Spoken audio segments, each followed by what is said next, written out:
This podcast is brought to you by the team at New Zealand Trucking Magazine. Remember to get your hands on the latest issue from your favourite retailer or subscribe now at nztrucking.co.nz.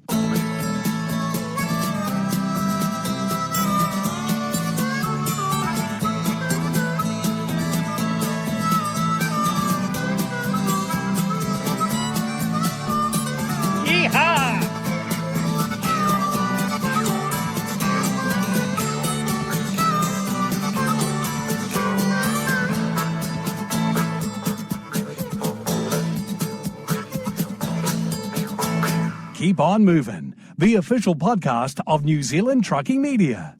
Here's Dave McCoid and Murray Lindsay. Welcome to episode 8, and the good news, brothers and sisters, is we're all together in one room. And first time in 2022. Unbelievable. So let me introduce Dave McCoid, the editorial director of New Zealand Trucking Media. Hello, Dave. G'day, Muzz. How are you? Good. Gavin Myers, who's the editor of NZ Trucking Magazine. Hello. And Carl Kirkbeck. See, you got the name right. You're now officially on the ticker, mate. So I got to get it right. I understand he does special projects, and we haven't quite worked out what those are yet. That'll evolve. Yep.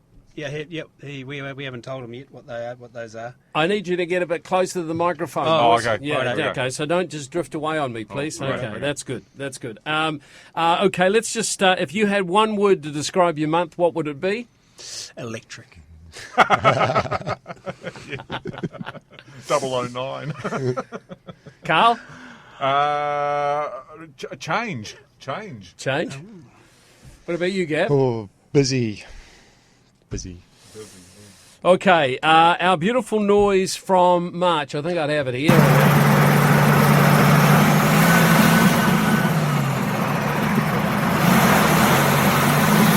We don't need to hear it all the way through, Dave. What was it? The truck was a C15 Caterpillar-powered Kenworth T908. Yes. Okay. Yes, and the winner was Jono Murray. Jono Murray. Yep, who got the engine. And he didn't get the truck, and then he sent me another email and said, "Oh, I've just seen that Carl guy. He's been out in that orange one. Well, it's not that truck, is it?" And I said, "Yep, no, you're already winning, John. Hey, mate, you're already at it." Yeah, he knew the sound of an old. He knew the sound of an old tractor motor in a truck. Yeah. Perfect. Okay, let's get to this month.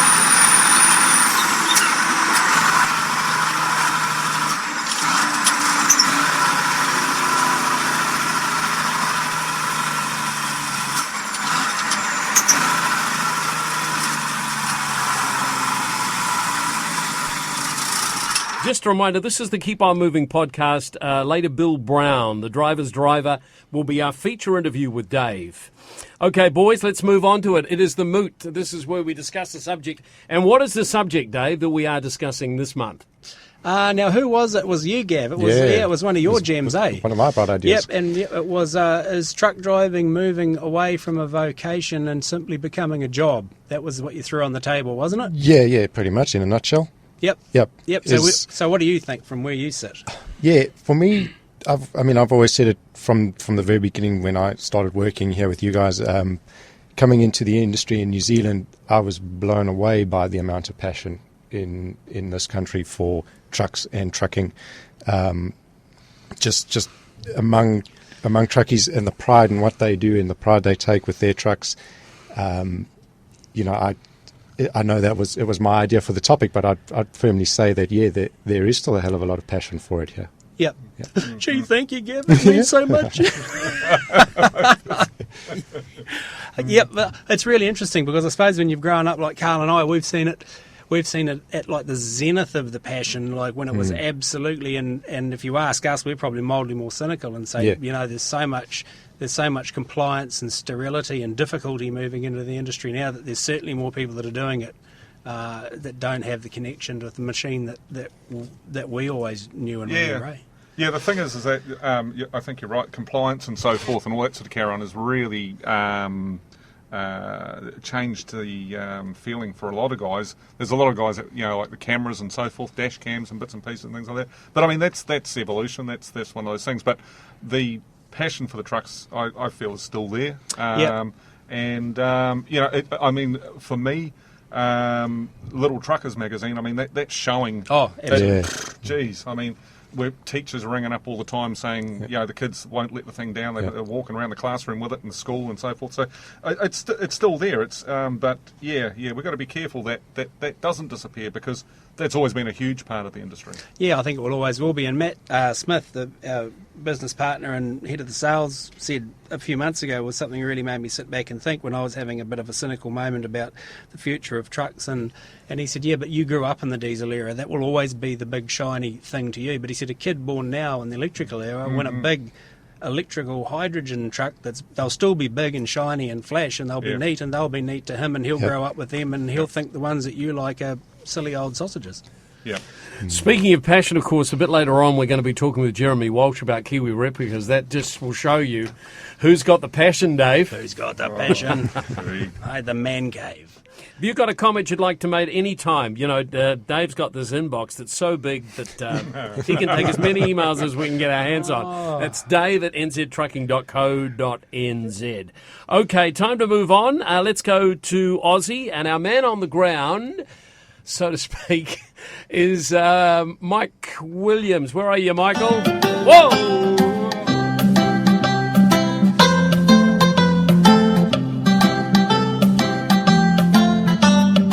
I think it's a bit long, don't you?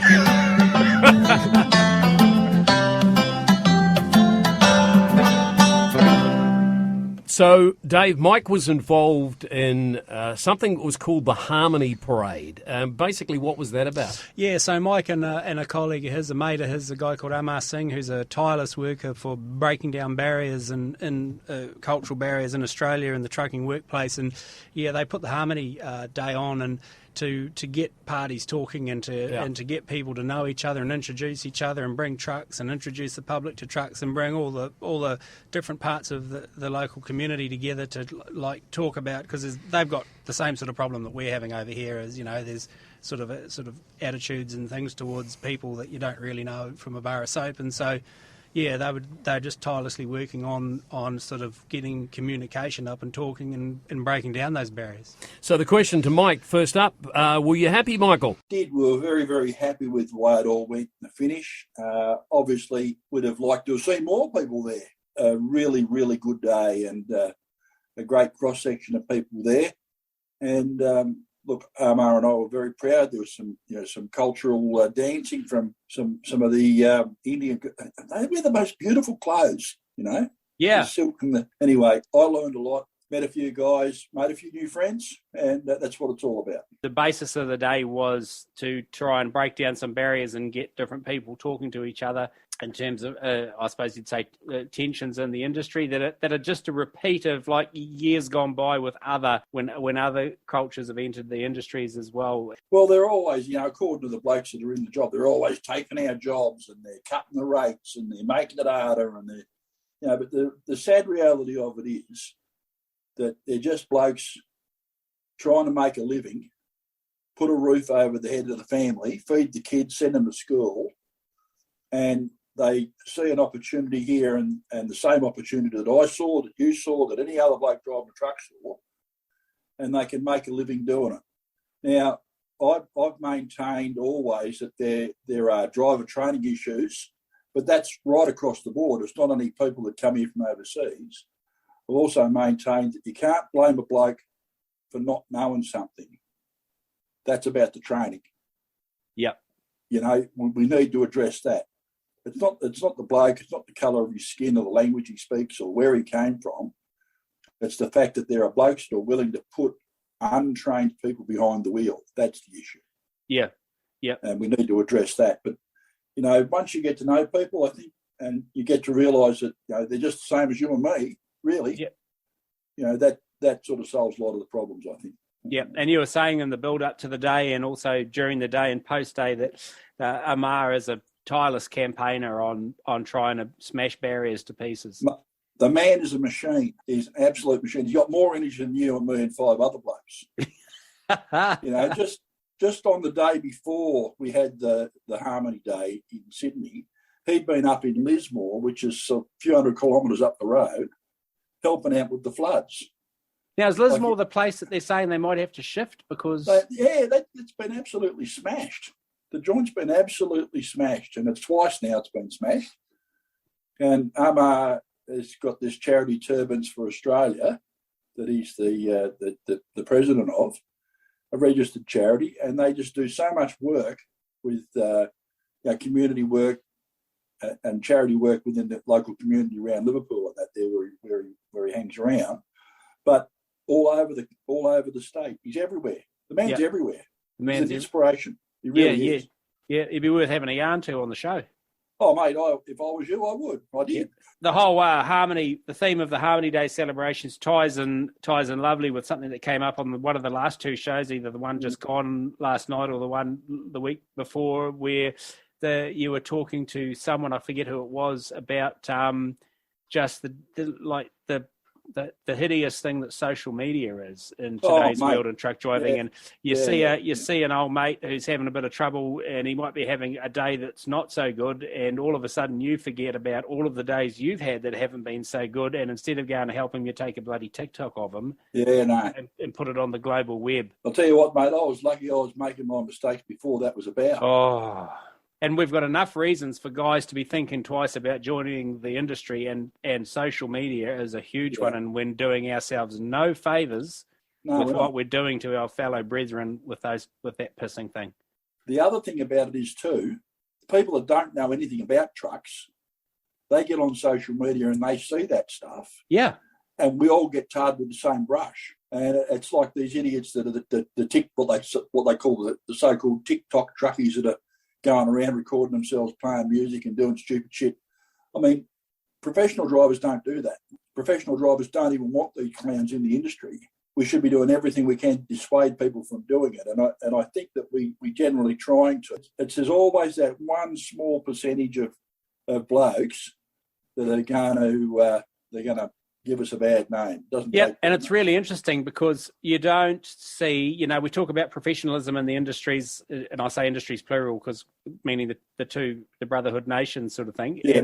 But if you flick through TikTok, and I flick through TikTok because every now and then, because there is some funny and interesting stuff on it. But you don't see airline pilots taking the piss out of each other. You don't see train drivers taking the piss out of each other. No, you don't. You don't see ships captains doing it. In fact, there's one girl who's a ship's captain for one of the big shipping lines, and she takes the time to take you through how big ships work.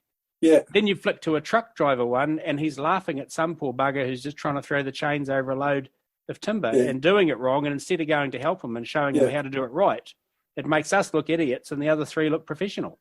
That's right, and that's that's what we're trying to engender. We're trying to do that sort of thing, and people like my mate Trev Warner are leading by example. They're getting there and they're helping guys out in the loading docks and stuff, and this is what we need to do. It's the only way to do it.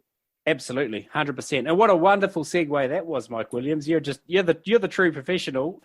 The On the Road podcast with his mate Andy, because that's a beautiful segue into, if you haven't listened to, was it last night's one? It was, yeah. It was last night's one. Mike's conversation, because there's a fair bit going on in terms of industry representation in Australia, and he spoke with Trevor Warner, VP National Road Freighters Association, and it's a 20-minute interview or chat between you and him, probably? It's a bit longer than that, mate. It was 2 ad breaks. So it was closer to 40 minutes. But anyway. Right. If you're in the Keep On Moving audience, I implore you, go and listen to Mike's interview or chat with Trevor Warner about you could overlay it 110% on our industry, and he is sharp. He's a jewel in your industry.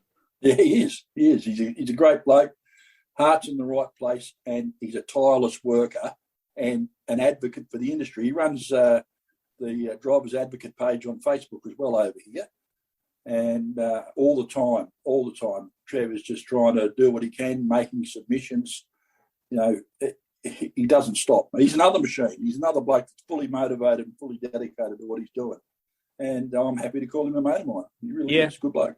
Yep, no, absolutely, and it's interesting because the ease of one of the subjects was, talking about ease of licensing and things like that, and I'm always get a bit squirmy over here when they talk about making licenses easier to get, because I always go back to my old chestnut of mine where I always say to people, hang on a minute, it's the largest object allowed free movement in society under the control of one person. Yeah. The licenses cannot be easy to get. That's right. Or keep. Yeah, and that goes for driver's license or the license to run the bloody things. No argument out of me at all, mate. Yeah, None at all. There's no other device in our society as big that has got total freedom of movement and the control of one person. Yeah, no, it's incredible. Like I said when I was talking to Trev, I can't go to the US and just get behind the wheel of a semi and work as a commercial driver. Can't go to Europe and do it. Can't go to England and do it. Why do we let people come here and do it? Yeah, it just doesn't seem to me as though it makes much sense.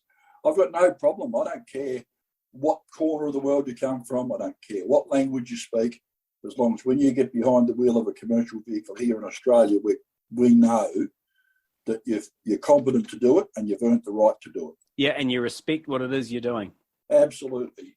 Yeah. And then, of course, those that don't respect what they're doing, like our fellow driving a T600 Kenworth up and down the Yam the other day that got knocked off with his licence suspended until like a million years away. Yeah. He was just about breaking the whole. He was the fruit machine. He had all gold bars on laws broken, didn't he? I swear to God, mate, I reckon someone in the bloody ticketing office will shout bingo when they see his car. Seriously, because he ticked all the boxes. And that just made me laugh. And it made me laugh, but then at the same time, it made me cringe, because it's absolutely a demonstration of someone that we really don't want playing. Yes. They're out there, mate. They drive amongst us. It's scary. Yeah, absolutely. And the other thing I loved that you touched on, Trev, about too, and amongst and all I'm doing is these are just a couple of little quick things. It's a fantastic chat, but I love the conversation about highway anxiety and the mental attitude of drivers and the haste that comes with youth. Because I've said to people, I've never enjoyed when I've been able to do it, which is getting a little bit not as frequent as I'd like to be able to do it. But when I drive a truck nowadays, I've never enjoyed it more, because I said the best truck driver in the world has the brain of a 55-year-old and the body of an 18-year-old. That's right. That's exactly right. Because now I enjoy it, but the chassis won't throw chains as well anymore, or bloody that's right. or cover stuff. So if you could cross that body with a 54-year-old brain, like my mate Trev says. Once you've got the hoorah and the rah-rah and all the rubbish out of you, then you might become worth something as a driver. Oh, one of the subjects I had down to talk to you about, I talked to Will about, so I'll just touch base with you on this one as well, is standing time for trucks at places. Is it a big thing, and not being able to charge for it? Just like this $800,000 worth of kit that's sitting there, got there on time, met the booking time, and an hour later, it's still there waiting to get unloaded, and everyone's saying, well, if you charge a standing time, we'll give the job to the next cheapest contender. The marriage. Yeah, look. The marriage, yeah, that's the marriage. Yeah, it is an issue, mate. It's always been an issue. And I can tell you a story from my own past when I was an owner driver. I was over at a big DC at Monato in South Australia, and I think I might even name him Big W, because I'm allowed to. This is true. Yeah. And I was an owner driver, and I was sitting there, and I had my own trailer. I was running backwards and forwards between Melbourne and Adelaide, and we often used to go and load the Big W stuff to go back to Melbourne or something like that. Stores all over the place. And I'd been sitting there. I was booked in for 7:30 in the morning to load.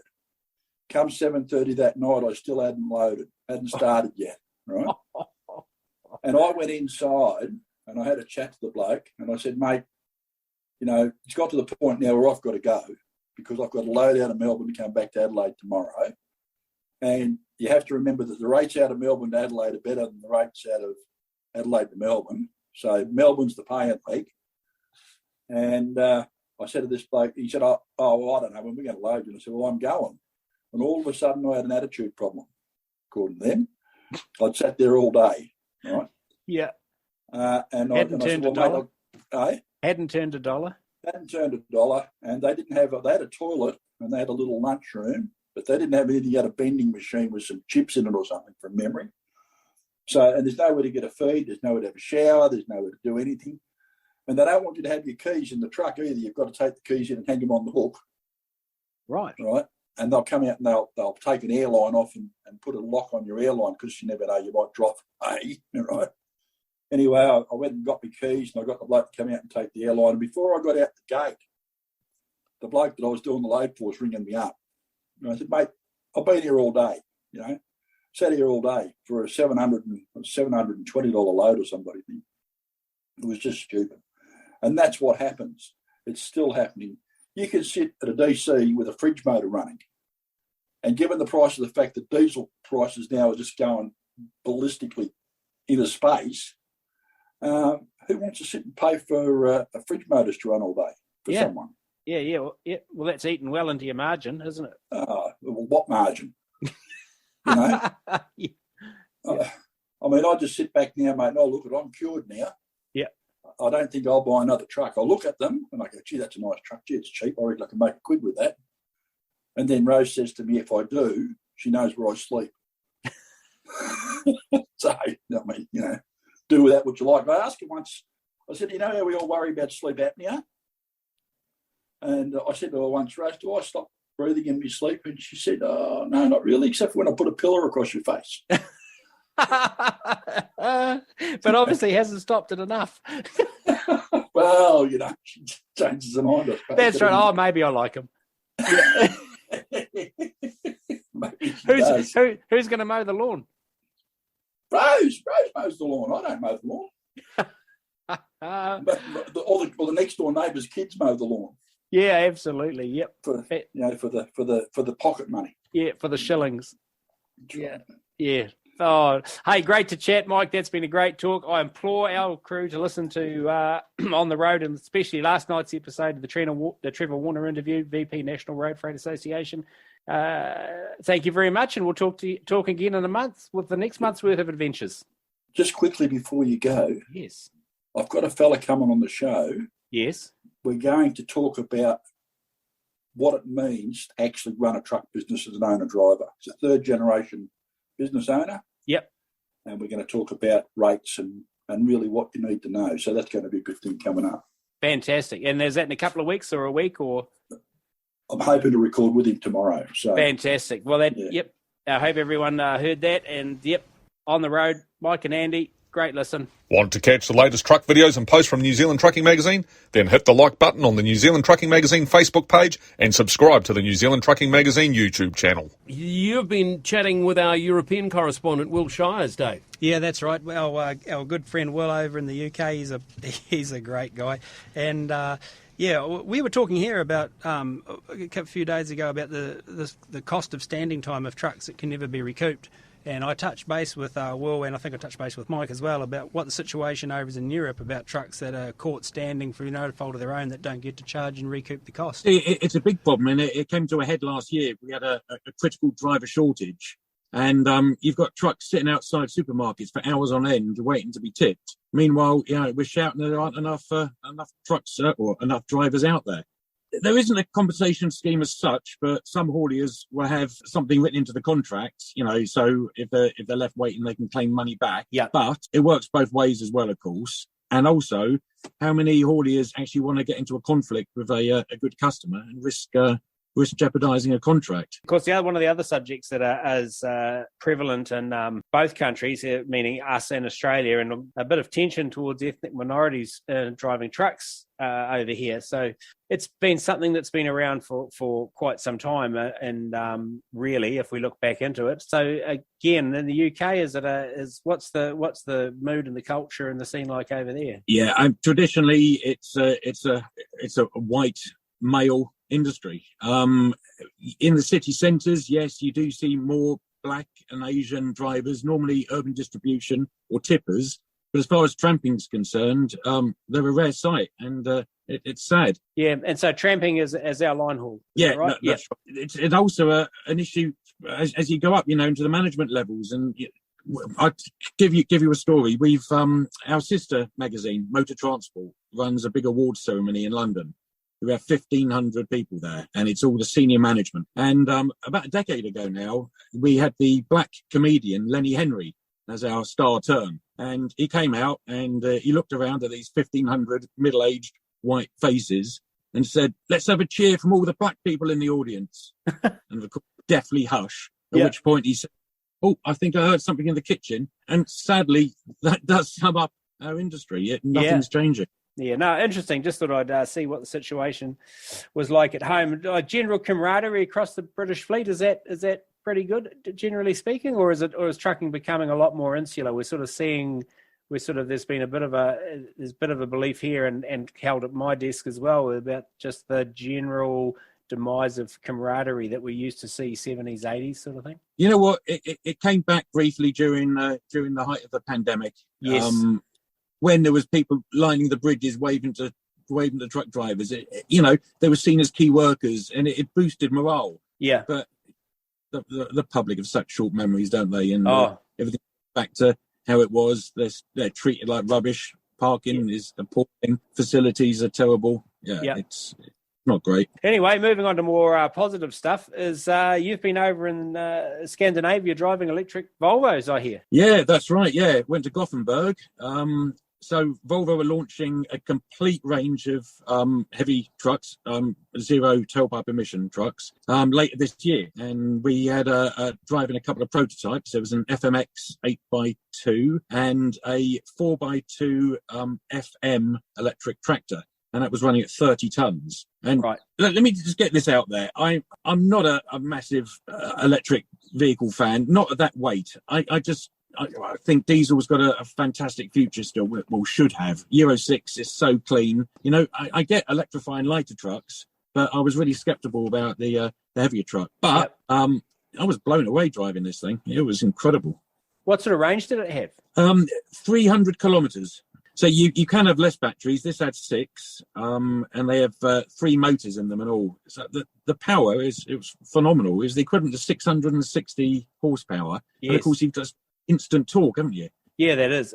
Yeah, they are. It's a phenomenal experience to drive them. So what about, is it just put it in D and plant your foot, or is there a change in ratios anywhere in the driveline? Or so what they've done for the heavy trucks, which is quite clever, they've adapted the I-shift gearbox, so it's 12 speed.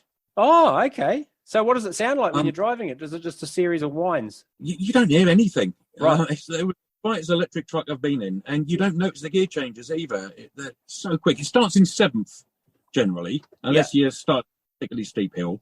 But so quick, so precise, and that torque, fantastic. Yeah. And obviously huge regenerative braking when you take your foot off the throttle. Yeah, that's right. So you have 2 settings. You've either got the regen, or you can knock it off completely and just coast along. And you just learn to toggle between the two. Doesn't take long to get used to. So did you notice with the electric vehicle that when you're in the coast mode and you're not using regen and you let it coast, they coast quicker, far quicker than a conventional diesel powered vehicle, because there's less resistance in the driveline? You know what? I didn't notice, to be honest. Right. That makes sense, but I didn't really notice. Right. Okay. Yeah. One thing I've noticed is, when you take your foot off the throttle and they coast. Yeah, and anything else? What else did you drive? Anything else besides a tractor? Did you try them? Did you say you drove a Tridem? That's right. And one of the things I really noticed with those, it was raining. It was a bit windy, but it was like you were driving through a force 9 gale because of the noise. Because you don't hear the engine anymore, obviously. Yeah. So all is the weather conditions. Yeah. So I think once they've lost the mirrors, which is going to happen in a year or so, it'll be even quieter then. No wind rushing around the mirrors. Excellent. So there's a subject, while we're on the subject of mirrors, uptake of mirrorless trucks in the UK, like the mirrorless Benz and its cohorts that are coming on the MAN, the DAF. Is it a rapid? It is, certainly with Daimler. I'd say, I don't know the percentages, but I'd say the majority are coming through with mirror cam. Been some mixed feelings, there has been some resistance, but it's generally picking up. Yeah. We've just done a feature on it in the latest magazine, and it was interesting because we've been wondering how to do the mirror cam thing, and since it arrived, and because there's no use going to one man with one truck and he might think it's wonderful, but he's only doing one job, so we dipped our toe in the water with 6 different carriers in 6 different applications. And generally it was yes, but it's probably, there are elements to it in certain applications that are a work in progress, I'd have to say. I think the DAF system is the best one I've driven so far. They've got the right size for the screens. It just feels good, that does. Yeah, no, we haven't got that here yet. And have you driven the MAN one? No, that's the only one I haven't driven. I've driven the Skoda and the Mercedes. And how's the preparation for the big show in June going? Yeah, really good. We've now got 8 truck manufacturers and a couple of van manufacturers lined up. So, that's looking good. You're going to cover that off for us in the magazine? You might even be able to send us a couple of videos if we ask nicely. Oh, definitely. Yeah. Do that. Excellent. Okay, thank you very much, Will, for checking in with us again this month. Have a good month and put the sunblock on if the sun decides to come out, and we'll talk to you in about a month's time. All right. Cheers, Dave. Thanks a lot.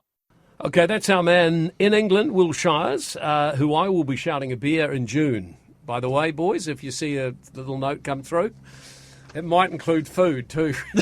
I hope you're vegan. Keeping thousands of companies at their most productive, the name Mitsubishi Forklifts by Sentra Forklifts has become synonymous with quality, reliability and value for money. Our distinctive green trucks can be seen at work sites and in warehouses all around the world, with Mitsubishi Forklifts, reach trucks, order pickers, pallet trucks and more, all serving the backbone for some of the busiest and demanding operations around. Innovative design, cutting-edge technology and uncompromising quality are the standards that define everything we do. So if you are wanting short or long-term lease options, or to buy, contact the team at Sentra Forklifts, your Mitsubishi Forklifts dealer in New Zealand. Phone 0508 367 548 or visit www.mitforklift.co.nz. Right, now we're going to get some ears pricked up on the Keep On Moving Episode 8 podcast, and I am standing in the model barn. Now, any red-blooded New Zealand truck driver or machinery operator will know exactly where the model barn is, in the far northeastern corner of the Hauraki Plains, and many steering wheel turns right up Oronga Road on the way to anywhere else, while the family wait, while whoever's interested goes into the absolute utopia of truck and machinery models in the red shed in this rural hamlet.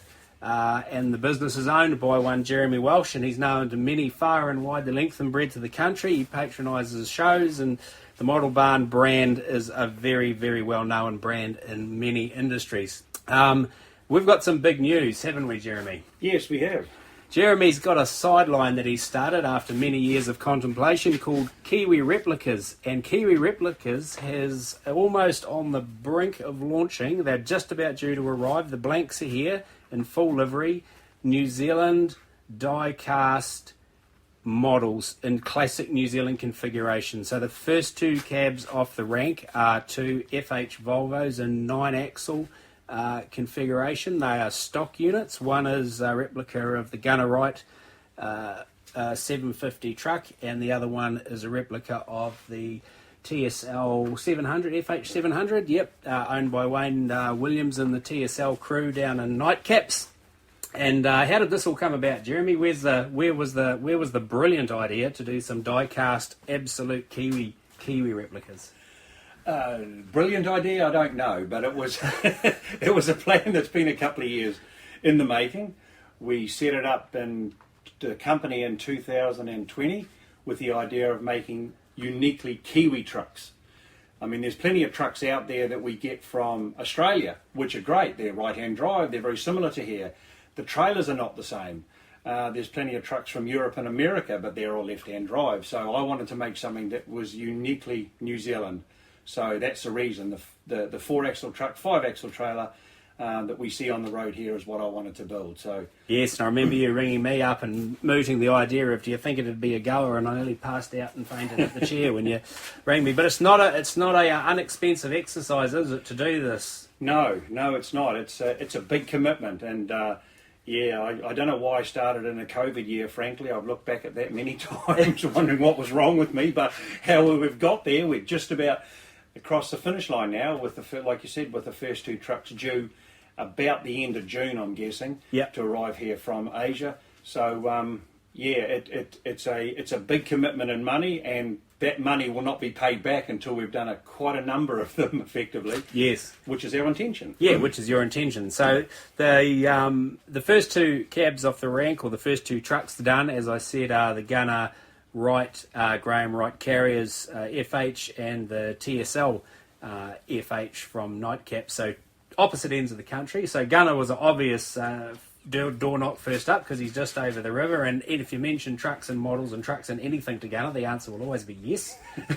Too right. Yeah. How did we find our way to Nightcaps? Oh, well, like you said in your intro there, I'm all over the country, and I needed to find an iconic brand in the South Island, and I asked a customer who's a truck driver and truck enthusiast in Wyndham, of all places, in Southland, and he suggested TSL, mostly because he loves red trucks. So with the help from Dave at New Zealand Trucking, I had a contact number, and like Gunner, they never hesitated in helping us with the project. No, absolutely not. I'm absolutely sure you wouldn't have got any hold back from Wayne Williams. They're a great bunch of people down there, and like very similar actually to when you go down there to the Graham Wright type, just truck enthusiasts, great truck people. We want to make a model of your truck. Yep, and right, we're into it. So the Volvo thing came about by the Volvo being the first brand off the... It happened two ways. Firstly, my project manager, who's actually in America, he was involved with the Fonterra model trucks, right, the FM500s. Yeah. And so I approached him knowing that he'd already dealt with Volvo. Secondly, after looking around the country, Volvo's, that FH Volvo, especially the Globetrotter, is very, very common when it comes to stock carriers. So I figured that if I chose something that was reasonably well used, I would have a good chance of getting multiple companies that I could use. So nothing wrong with all the other brands, of course. Yeah. But yeah, that was the two reasons I chose Volvo. Oh well, absolutely. I mean, if you're going to walk a path that's been walked before. Indeed. Yeah, exactly. And so the idea is to launch them in batches of 2 with a total of 10, one from the north, one from the south each time, in iconic brands as you approach people and see if they're game and interested. Yes, and we have approached a number of companies, which of course at this point are secret. Yep. And without exception, they've all been quite keen to jump on board. So yes, the once we get these two out and on the market, then we certainly will be starting on the others, and shouldn't be a problem, I would think. And the great build the tension, build the excitement plan is to not let anyone know who the next two are until the current two are on the... Yes, unfortunately that is right. No, that's great. No, I reckon that's awesome. That's awesome. I reckon that's a great idea. The only people that are going to be selling Kiwi Replicas are primarily Model Barn, of course, but there's going to be 2 companies in Australia that will be selling them, Quarry Diecast and Collector Models. Quarry Diecast is in Queensland and Collector Models is in Ballarat and Victoria. Other than that, Model Barn will be the only one selling them for obvious reasons. So, yeah, if anyone wants to buy any, then just contact the Model Barn. Yep, and that's info@modelbarn.co.nz. Yes, correct. And the phone number is 0786 75340. How about that for Duet? A Duet phone number. There you go. So if I'm listening to the Keep On Moving podcast, or I'm looking at New Zealand Trucking Magazine digital overseas, and I'm an enthusiast in the UK, I can just contact the Model Barn and you will ship one off? Absolutely, no problem. No trouble at all. Keep an eye out for the May issue of the magazine. There's going to be an article in the model section on the Kiwi Replica models, and I absolutely, well, I know it will, and I absolutely wish you all the best for the project, and long may, and of course the plan is more brands as income and payback allows it. Yes, indeed, absolutely. Yep. Well, thank you to New Zealand Trucking Magazine for your help. Oh, no worries at all. No worries at all. Thanks, Jeremy. Cheers, mate. Dave, have you actually seen those Kiwi replicas? Have you seen them? Yeah, okay, so there's 2, what they call, well, they're not even blanks because they're the finished product. I suppose they're what you call a draft or a prototype model, that it's as finished as it's going to be, bar a tiny few little embellishments that they might see. So they're not production models, they're the very last incarnation before they press go on production, and they are simply magnificent. I bet they are. So both you and Carl, of course, will have orders in? Yes. Is Wendy listening? Yeah. No. Okay. She said to me before, do you think Carl should have 3 each of those? And I said, absolutely. Fantastic. Thanks, mate. All right, boys, it's time to talk about the mag for April. Let's go to the editor, Gav. Come on, magazine looking. Yeah, I have to say, it's looking very sexy. If I can say that. Am I allowed to say sexy when it comes to magazines? I suppose. I'd say yeah. I have to say, sexy magazines never had a truck on them once upon a time. Yeah. They do now. The biggest talking point this month, on April, I think definitely will be the first thing everyone sees when they pick up the magazine. Not 1, but 6 trucks on the cover. because our cover feature this month is something very different. So we wanted to investigate Mercedes-Benz's Miracam technology and how it works in the Kiwi context. So Dave and I jumped in 3 units each to find out how it works, and that was a very interesting exercise indeed, I'd say. Yeah, because we've been trying to thrash out since the technology arrived a couple of years ago, how do we cover it in the book? Because it's no use going to one person with one truck and he says it's great and therefore it's great in all applications, because this thing's going to find its way to all facets of the industry. So we thought we'll find 6 different trucks doing 6 different things and see if we get 6 different opinions. And what happened? No, generally speaking, apart from a couple of recurring things that we found as a theme across, which people can read and find out about, but generally pass mark, yep. Yeah. Okay. Yeah, people like them. Yeah. Then we have a shorter truck test this month. I jumped into a Shackman X3000 tipper to find out what they're all about. If you're from Auckland, you'll be seeing more and more of those on the roads. You would have seen over the last few months. And from first impressions, it's an honest workhorse. And the chaps at Shackman seem to have their bases covered with their product and their after-sales offering, and I'm sure the readers will enjoy reading about that. You featured this month, Carl? Yeah, well, look, we had to cover the Hart family and their it's the the John Murphy Memorial top truck of the year. And it's been one of those things with COVID and so forth and things, trying to catch up with it's been the problem. And then it had that little bit of a snot, swipe to the nose by an angry digger. A rhinoplasty. Yeah. But anyway, it all got sorted, and we finally caught up with Josh and Dad Barry and so forth, and the good team at their Vipal Tyres, Power Retreads. And did the handover of the prize, and it was magic. So the story's in there, but the John Murphy Memorial yet again, very, very, very, very fitting winners. They were very pleased, but I mean fitting. They really deserved it. And it was for me, it was such an incredibly appropriate awards ceremony. The way the whole thing actually took place, because the theme was, nothing's insurmountable. You can still come out on top and keep communicating all the way through until you win, isn't it? Because eventually we found ourselves 6 months later able to hand over the prize. Hand over the prize, exactly. Yeah. But no, great bunch of people, and it was good. It was good to finally see that all happen and pull At the end of the day, Dave, they know where you live. Yeah, that's exactly right. Oh, that's exactly right. Anything else from the magazine, Gav? Oh, there's plenty, Muzz. We could go. I know. All day. Top truck, that's Raymond Transport Kenworth SAR, based down in the Mount, with Clark Engineering triaxle tipping skelly. Just a beautiful, stunning unit, simply done, but with so much style that really stands out. Yeah, very proud moment for Carl, of course, with his Pilkington Merc model build reaching virtual completion. Yeah, we're just about there. There's just the final little customisation little pieces that we'll do next. It's done. It's built. That's out of the box. Jeez. Does the finishing the Pilkington truck, Carl, inspire you to finish the 57 other 3/4 built ones that are floating? Yeah, it does. Yeah. I'll have time to do that now. Yeah, we're going to build a trailer for Ken yet. Yeah. I'm so glad Wendy's listening. Yeah. I'm going to actually collect some cash on this because. Okay, mag available everywhere. Everywhere. All good bookstores, service stations, places, anywhere a discerning truck person would buy their publication. nztrucking.co.nz for subscriptions. Perfect. Just what I wanted you to say. Time now for 5 minutes of business. Roy Lance from Vasey Child. Yeah, okay. So thanks for having me again. I'll just jump straight in and talk about business plans, this one. And I do go into it in more depth in the May issue into the magazine. So if you are looking at it, have a bit more read on that.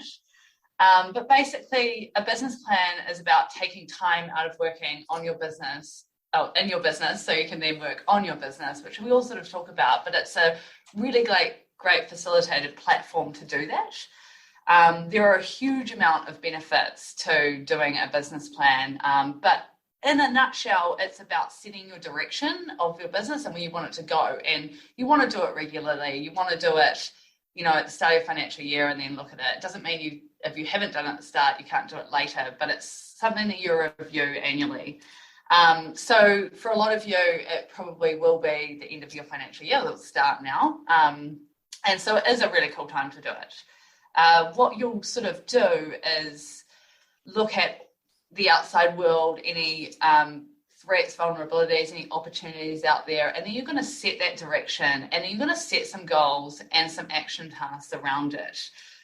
It's also a really great way to be accountable for what you're doing. So a big thing is actually about communicating the business plan once you do it, because we are more likely, I think 75% more likely to complete a task if we communicate it to someone and say that we're going to do it.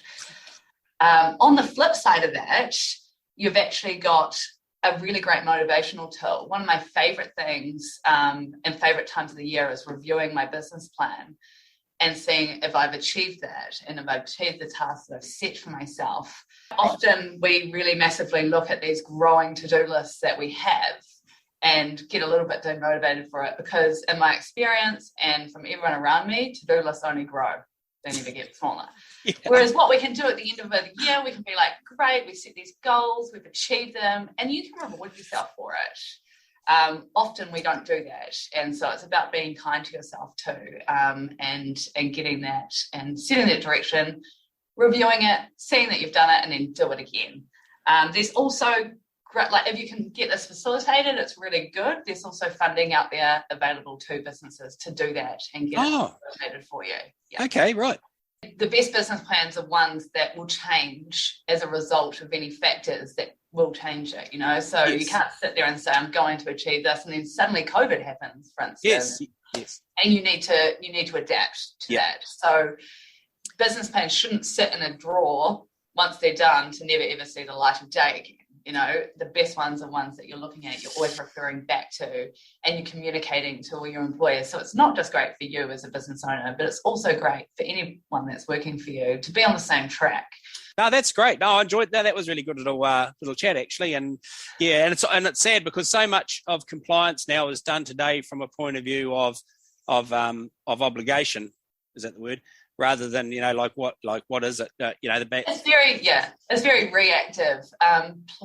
That's business plans are proactive. You're looking to the future, whereas your compliance obligations are always looking to the past. And I mean, where's that going to take you? And it's about setting those goals. And it is my favorite thing to do with clients, to be honest. It's really exciting, and everyone gets really motivated from it. And we often achieve a lot more than what they had previous to doing one. Fantastic. Great. I don't know if that was 5 minutes. That might have been better business in under 7 minutes or something. But hey, who cares? Who cares? It was a great chat, and I hope it's got a few minds sparked out there. And you're always available with your system services team. Tell us how to get hold of you. Your best thing is just to jump on the Basie Child website, basiechild.co.nz, and get hold of us through that. Excellent. Fantastic. Thanks for the time. You can get back to your busy to-do list, which I'm sure is always growing, and we'll talk again next month. Thank you. Okay, we're sort of in that business zone at the moment. It always worries me when a salesman wants to get on the podcast. Matthew Smith, how are you? G'day, Muzz. How are you? Yep, and look, we've got had a big project on for the last couple of months, and it's something we're really excited about. It sets us apart at New Zealand Trucking on a number of fronts, and it's all about you taking control of the sale of your truck to industry. And the project lead on it has been my incredible business partner, Matthew Smith, and he's been the project lead on it. So I'm going to hand it across to him now to tell us about it. Okay, guys. So look, we looked at the opportunity of truck drivers out there, or truck owners, who want to sell trucks that really their only option is Trade Me currently. So we wanted to give them an industry-based solution. We get a number. We get hundreds, thousands to our website, Truck and Light Commercial Trader, every month. So the opportunity was for them to be able to sell privately their own vehicle. So we've got the audience, they've got the truck, we've got a package which we believe is the best in the market. Starting from $39, you can sell your truck to industry related and industry related folks out there who are looking for your truck. Okay. So how does someone become involved with that? Well, you simply just visit the Truck and Light Commercial Trader website, which is truckandlightcommercialtrader.co.nz, or you can get there through the New Zealand Trucking website. You'll see the links. You'll see a red button there for private listings. You click on the red button, you populate it with all the information, you press go, give us your credit card because we want some of your money, and then we sell your truck for you. I knew there was money involved somewhere. There's always... You don't get to have as much surgery as I've had without having money in there somewhere. And now you've got to go back and get all the corrective stuff done. I think that plastic surgeon should lose his ticket, to be honest. Looking for a job or looking for staff within the transport industry? Then New Zealand Transport Jobs is here to help you. We have listings from transport companies throughout the country seeking Class 2, 4 and 5 drivers right now. And if you are struggling to find good drivers, then contact Chris on 027 573 2005. This is the Keep On Moving podcast. I just have to mention Dave Ching would normally have a contribution, but unfortunately the family went down with COVID, so that slowed him down a little bit. Chingy was all right though, wasn't he? No, he was fine. He was good. I think he was fine. Yeah. Either that or he completely forgot to do the interview, and, well, that's a pretty common excuse nowadays. Yeah, isn't it? just blame COVID, mate. Blame COVID. New Zealand Trucking Association, the big event in the end of November is officially called, Dave? The TMC Trailers Trucking Industry Show, November 25th and 26th at the Canterbury Agricultural Park. And we're going to be a big part of that, right? Oh, mate, we're going to be a huge part of that. Let's find out a bit more. Here's Rebecca. We are insanely busy. I think with the new confidence in events and the gatherings outdoors, all sort of restrictions easing, we've just had like a massive influx of exhibitors and sponsors and people signing up for the show. So yeah, it's been super busy, but really exciting. Excellent. And you can feel an energy building, you can feel an excitement, and it's going to be really busy at the showgrounds, I would take it. Absolutely. We're expecting record numbers. I mean, we've already sold out 80% of our exhibitor space. So if you're needing to book a site, I'd really recommend getting in quickly. So it's, a lot of excitement building. Absolutely fantastic. And of course, there's lots of things on inside the boundaries of the broader huge show. There's the UDC Show and Shine, there's the Powfinger Crane Championships, there's the New Zealand Truck Driving Championships, and so there's like little boutique things going on within the boundaries. It's not just a truck show, it's an everything show, isn't it? It's a complete trucking festival, really. That's a great term to phrase, a complete trucking festival. Well, that's kind of what it's become. I mean, it's a massive step up from the 2018 show. We've introduced obviously 3 huge competitions at this event: the TR Group Driving Championships, like you said, the Powfinger Crane Championships, the big Liebherr all-terrain crane competition. So yeah, those 3 things are massive events in themselves, running at the shows. I mean, the appetite for a show like this is going to be huge because like it's been so long and we've had so many disappointments, you know. Absolutely, yeah. And even with the borders opening, we've had exhibitors from Australia booking in, so, and a big contingent of Aussies wanting to come over for it. So I think it'll even be an international event, which is awesome. And of course, great beneficiaries, the Child Cancer Foundation and the Ronald McDonald House get the proceeds donated too. Yeah, absolutely. Yeah, as always, all our show proceeds donated to charities. So yeah, really like to get as many people along. So the more people that come, the more money we can raise for them, which is an added bonus. Fantastic. And so I've just heard this little chat between you and I, and I'm keen to get involved and interested, and I want to grab one of those last slots and spaces or get involved somehow. Who do I talk to? How do I get in contact? Absolutely. You talk to me, drop me an email, or go to the website and you can find all the details. It's probably the best way. So the New Zealand Trucking Association website, and then we've got a special dedicated section for the show. It's got all the details. You can download the show information pack and you can contact me from there. We'll touch base regularly on the months leading up to it between now and then, and you can focus in on different things and give us the detail on what's happening and tell us how progress is going. Yep. Fantastic work, and we'll talk to you soon.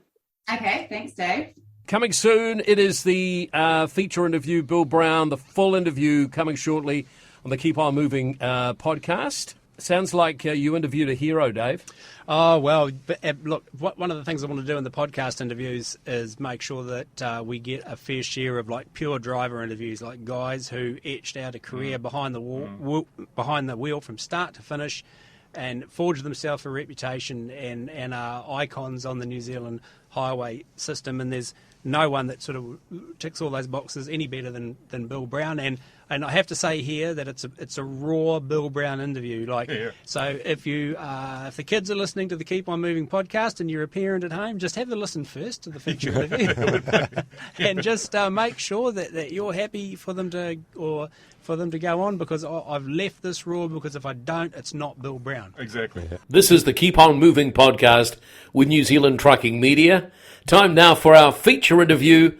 Dave McCoid chatting with Bill Brown. And before we get started, let's run through a few pace notes on this one. The first one is parental guidance is required with regard to the language. Bill's a very real and raw person, and those who know Bill know that, and those who know Bill know that if I did an interview that wasn't like that, that wouldn't be an interview with Bill Brown. So I've left Bill Brown in there, heart and soul. The second thing is you'll hear a little babbling brook in the background, and that's the little creek that's just running past the idyllic little spot that Bill and Sue now call home in the Athenry Gorge. Lastly, I've broken the interview into 3 parts: early and early-ish years, sort of middle years, and then rounding out with the Bill's last years of his career. So sit back and enjoy what I have enjoyed recording immensely, a great couple of hours of New Zealand trucking folklore. Okay, everybody, hi and welcome to podcast episode 8 feature interview. And what I'm going to do in the feature interviews quite often is do a driver-specific interview, like a driver who has etched himself out a legendary status on the highways and byways of the country. And the first one off the rank for me was such an easy choice, it was unbelievable. I've known him for a long time myself, and he is one Bill Brown. Welcome to the Keep On Moving podcast, Bill Brown. Thank you, Dave. As everyone knows, the podcast is just a yarn with good buggers, and but there's a theme that I was thinking about in regard to Bill, and I come to a quote from the late great Clary Peterson, who is quoted as saying in the Guy Spur article in the Trucking Magazine of 2004, in reference to Bill Brown, he said he's an incredibly high productivity driver and a laugh a minute to have working for me. He said I'd have him back tomorrow. He's such a fun guy to have as an employee. Clary was so true, and Bill's the epitome of someone who hard work doesn't have to be a chore. And I think half the problem these days is that too many people work as something that they have to do in between their life instead of making work their life, and no one has made work their life more than Bill Brown. In 2004, he'd amassed 50 years of driving, and we're now at 2022. And how long since you've been off the road, Bill? 18 months. 18 months. So, I turned 80 in July. Yep, so how many years did you end up doing? 67 and a half years as a driver, but 65 as a licensed driver. As a licensed driver. Excellent. And you were saying that if it wasn't for slightly failing eyesight, you'd still be there powering up and down the highways now? Certainly would be, yep. Yep, certainly would be. I only have a Class 1 licence now. Right. No sight in my right eye and failing sight in my left eye, where I get injections every month or every 6 weeks for wet macular degeneration. Right, yep. And do you hook 5 trailers on behind the car just for shits and giggles? And no, if that happens, I'll let Sue drive. Because I know we'll be able to get knotted. Yeah. Excellent. No, that's awesome. And of course, we're sitting with us, of course, is Bill's wife, Sue, and she's been a massive part of the fabric of his life over the years since they were wed. When were you wed? You did a chivalrous act of helping a damsel in distress on the side of the road, didn't you? Yeah. I was heading back from the mount one day and going through Waihi down by the Phoenix Palms, or whatever you call them. And I saw this courier van parked on the opposite side of the road with a hot-looking blonde chick standing there looking a little bit pissed off. And a little boy standing beside her, so I pulled up, bare-chested, pair of shorts, bare feet, wandered across. Just then the Ministry of Works guys decided to pull up on her side of the road. And I told them very nicely to, am I allowed to say it? Yep. To fuck off. I'll look after this, you can fuck off. So they hopped in their truck and did. So I showed Sue how to drive the van up onto the spare wheel, got underneath and jacked it up and changed. I said to her, courier van, you really could do with a CB in this van. She said, I've often thought about that, it would be quite handy. I said, I know somebody that's got a couple in the shed and he lives in Tuakau.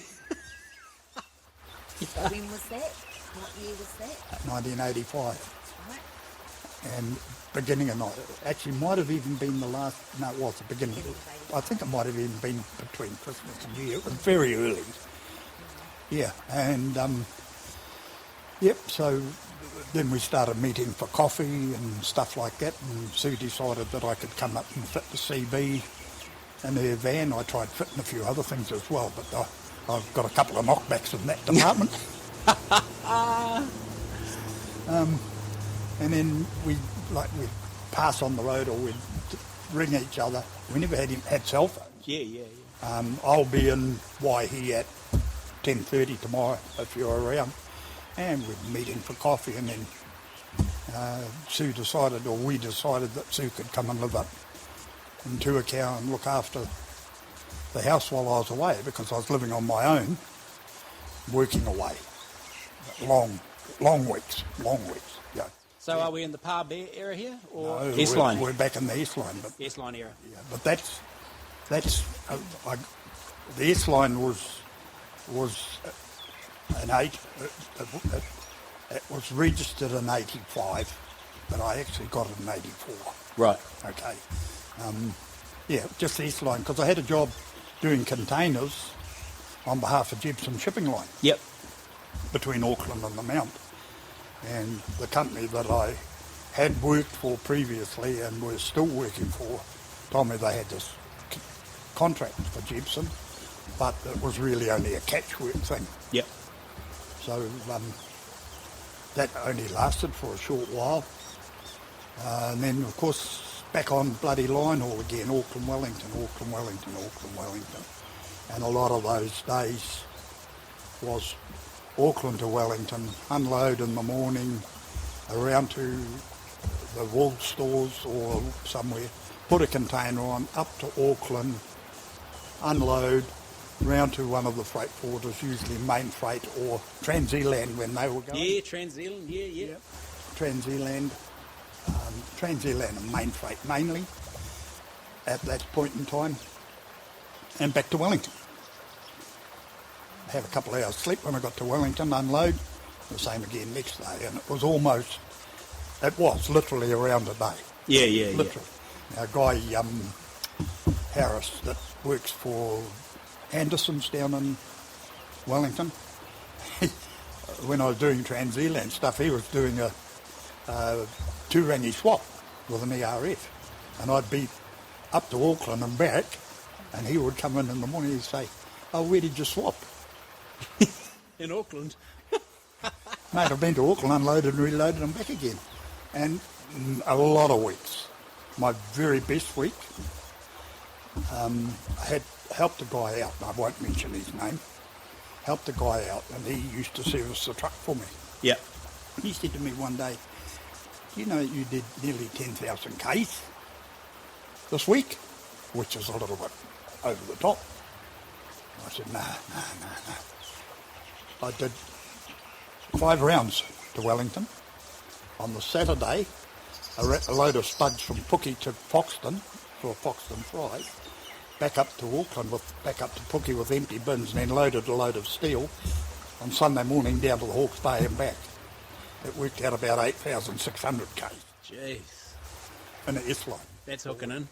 Yeah. That truck, it was a good truck.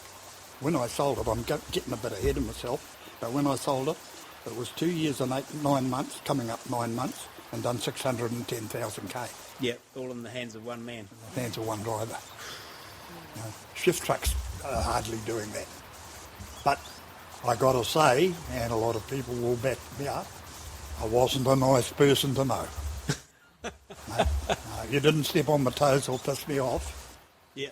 Because if I didn't like you, you just got a smack in the mouth. Yeah. It was as simple as that. And that's the way it was, pretty much. Yeah. And some of our fun times, the best times, of course.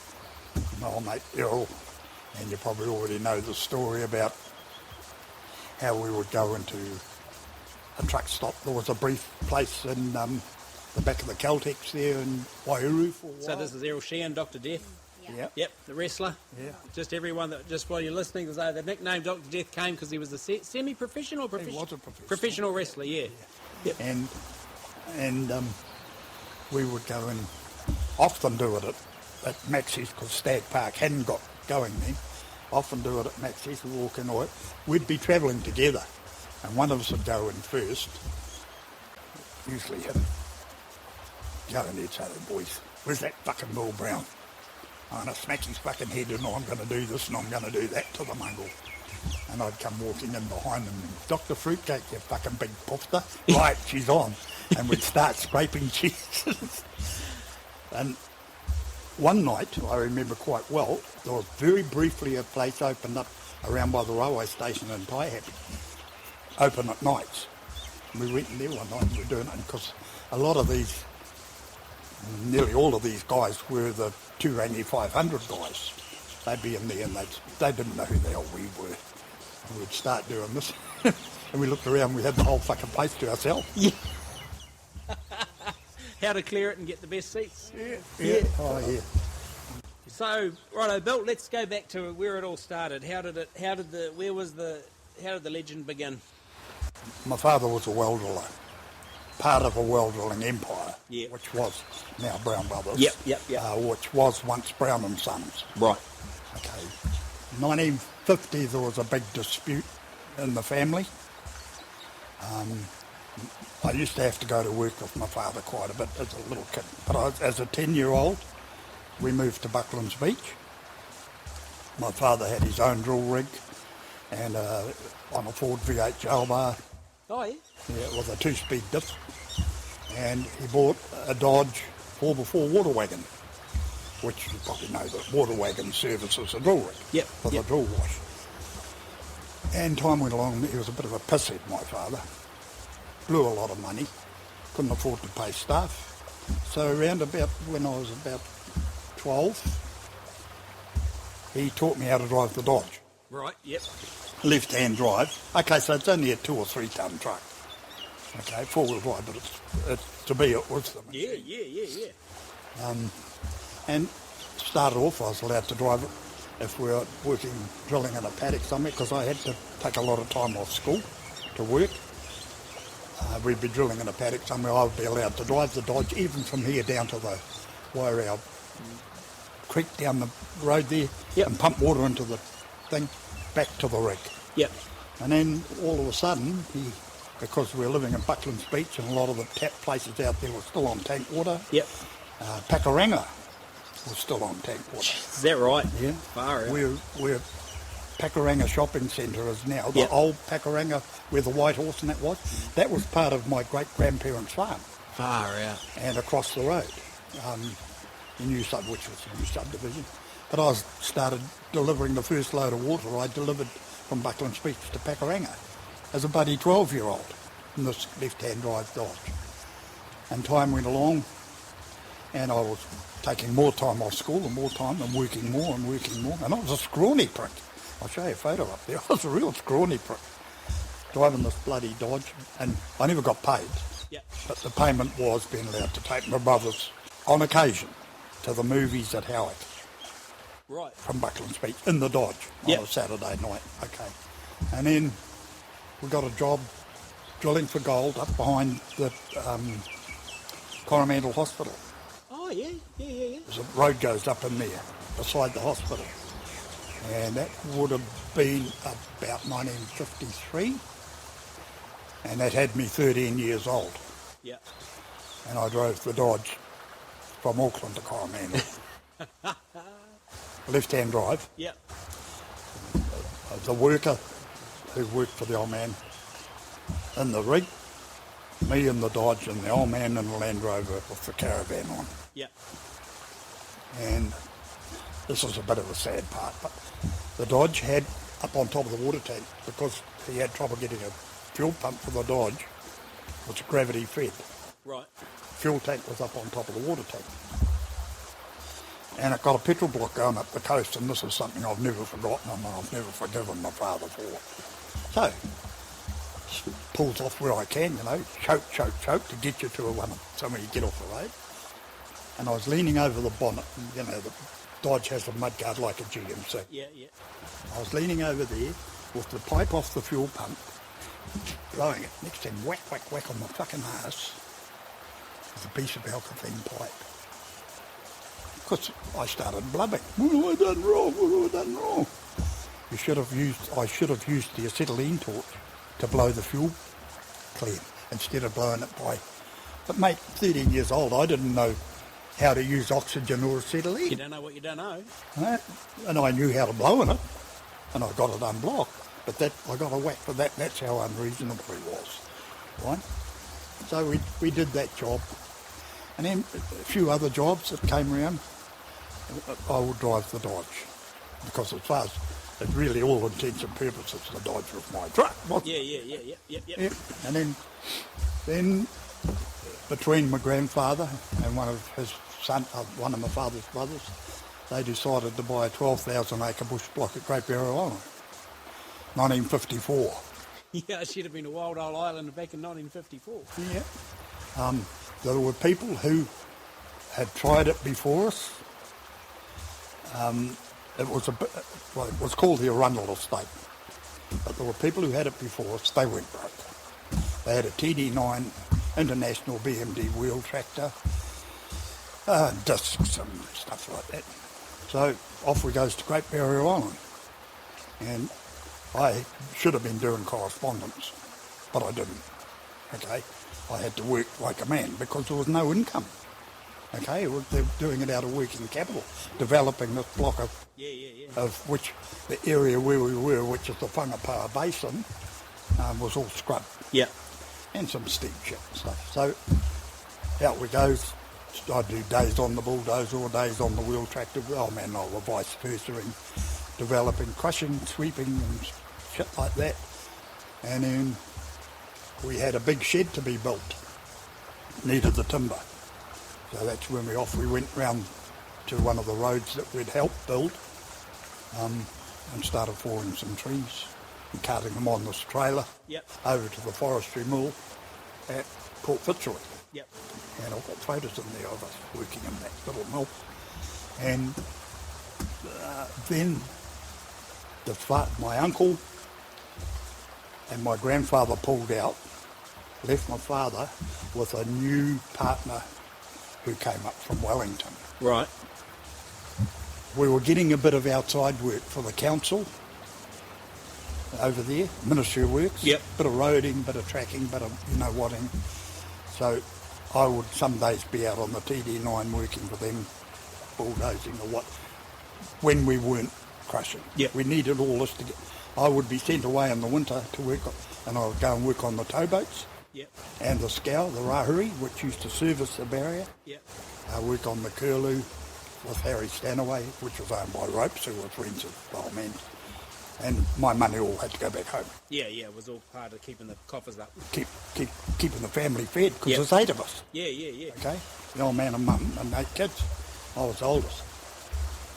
Did that, back on the bulldozer, and then we got another bigger job come up, so the old man bought HD7. Alice Chalmers. And we would contra that. Some days I'd go and drive it, other days. But my biggest job I did on the TD9 was opening up the Claris airstrip. Oh, yeah. Pushing all the scrub back and pushing sand back out onto the beach, because sand blows up onto the thing. And I actually literally lived in a little hut out there like this, about this size. With no cooking facility.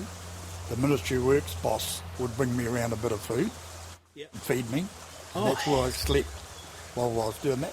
Did that for about 10 days over a couple of periods. Yeah. And then we got a GMC 6-wheel drive tip truck. Yep. And I started driving that, carting a bit of metal and doing what we did.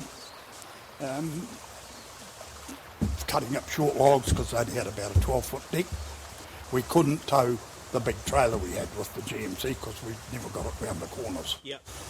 So we just had used that for the logs mainly, cutting unless you needed long timber. Yep. And I started doing a bit with the GMC, and then I was 14, coming up to 14. We got a visit from the local gendarmerie. Yeah. He said to the old man, I've had a complaint about your son there that can hardly see over the steering wheel. driving this truck. And the old man said, well, I was the only employee apart from the old man. Yep. He's the worker. We can't afford to pay anybody.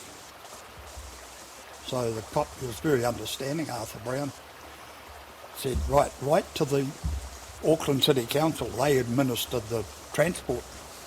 Like, you remember City Council traffic ops and stuff? Yep. In the day. And it so happened the guy that the old man wrote to, his son had previously worked for my father.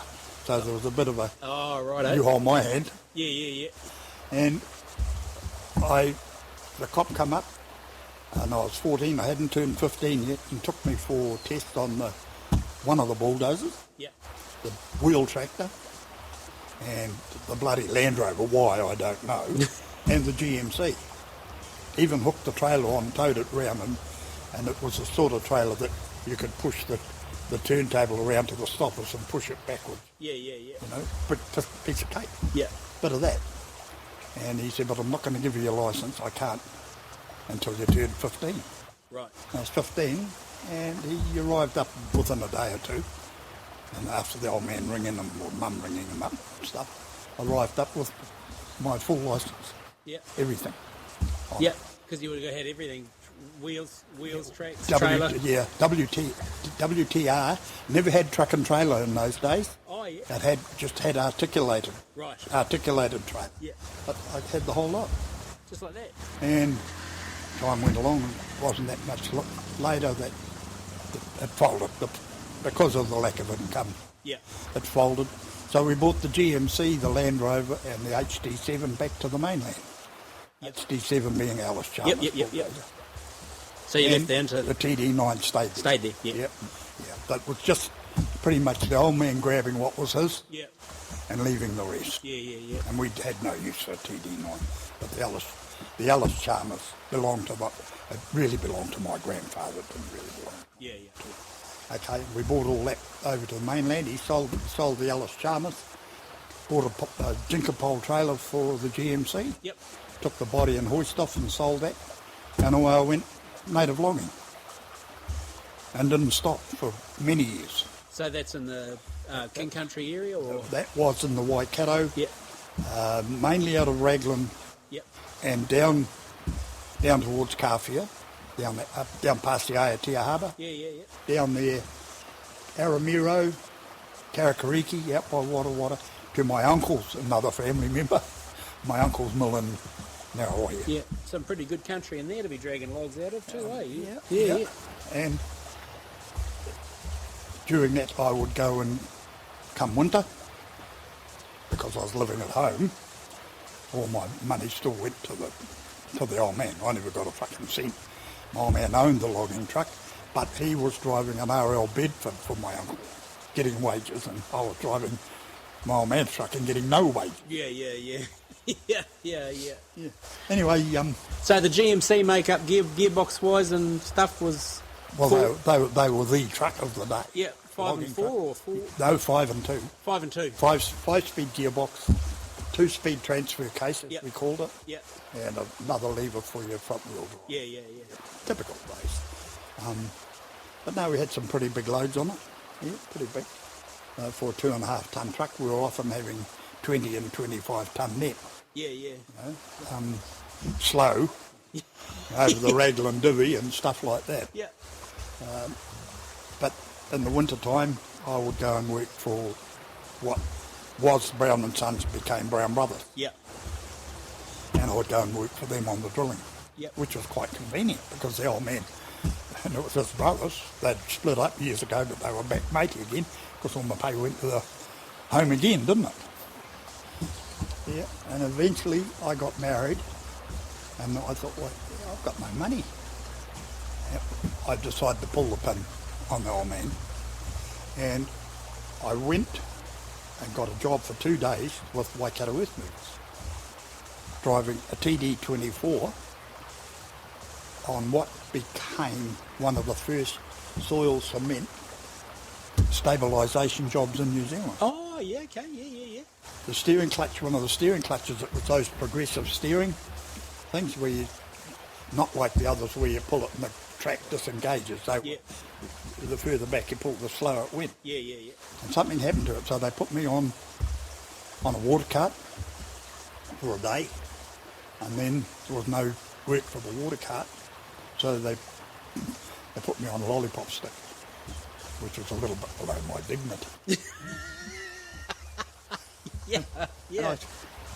I happened to be talking to the grader driver, who was the overseer on the job. It was a Waikato earth movers job, but J.D. Wallace had a grader there, and the guy on the grader was a chap called Jim Davis, J.G. and W. Davis, Cambridge. Before it became any of that, Jim Davis, as you probably know, was Tibby's uncle.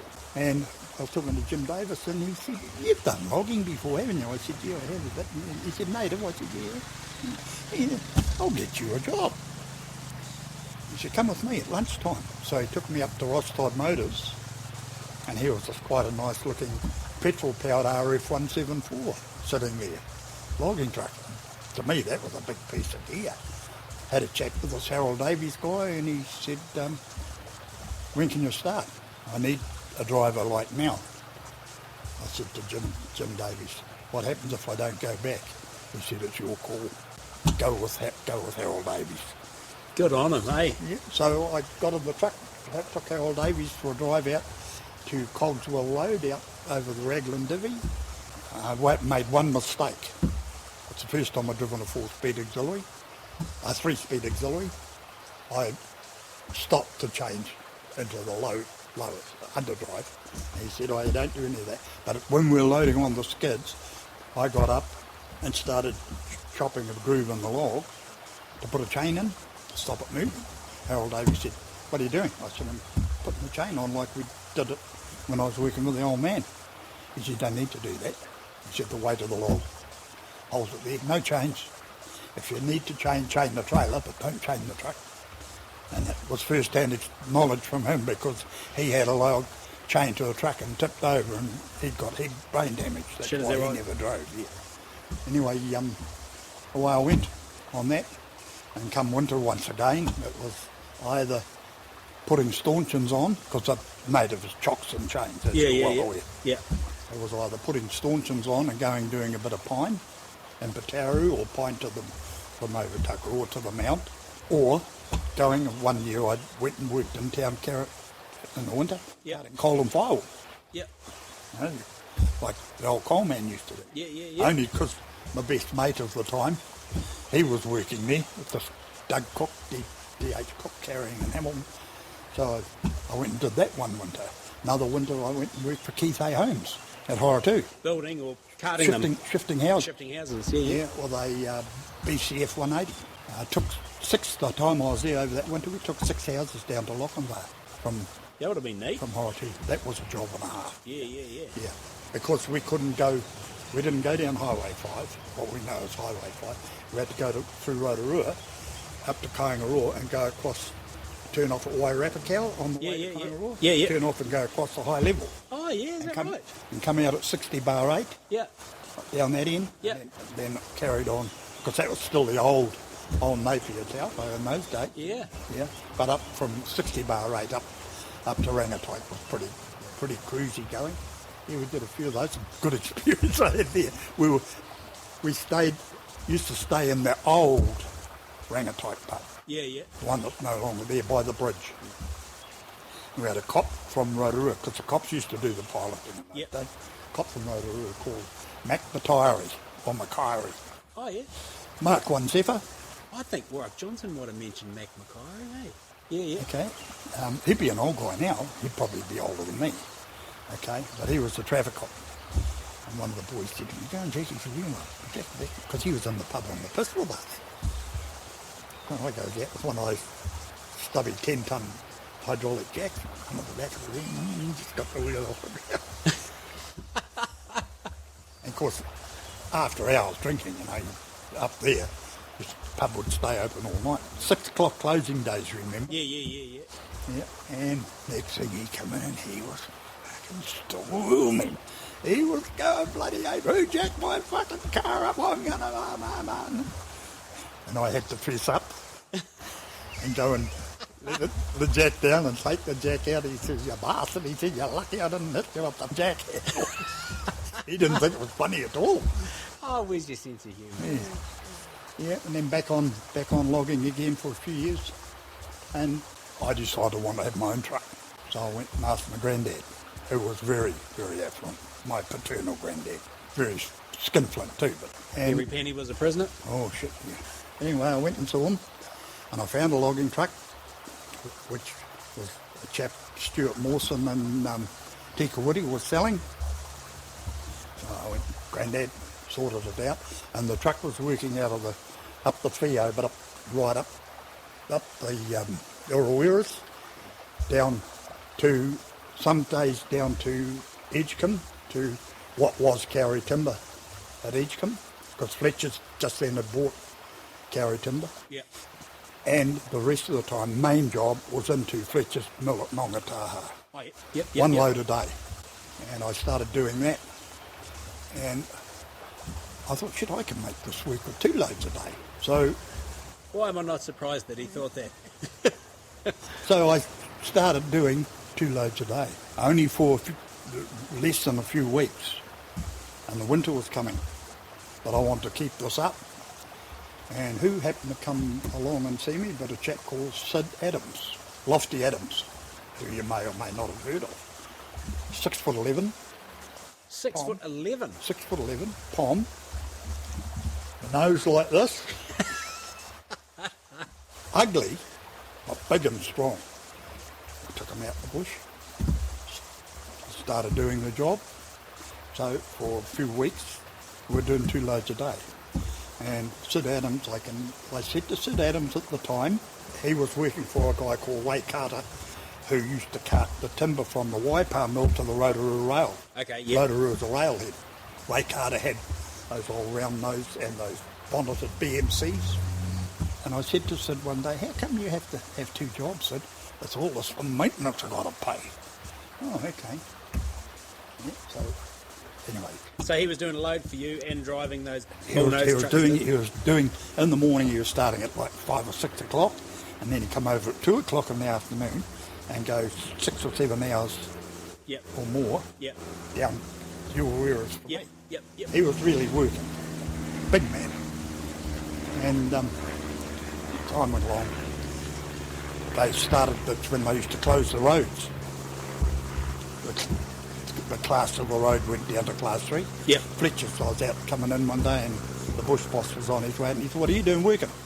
I said, well, I'm here to cart logs. He said, no. He said, you knock off. The council have downgraded the road.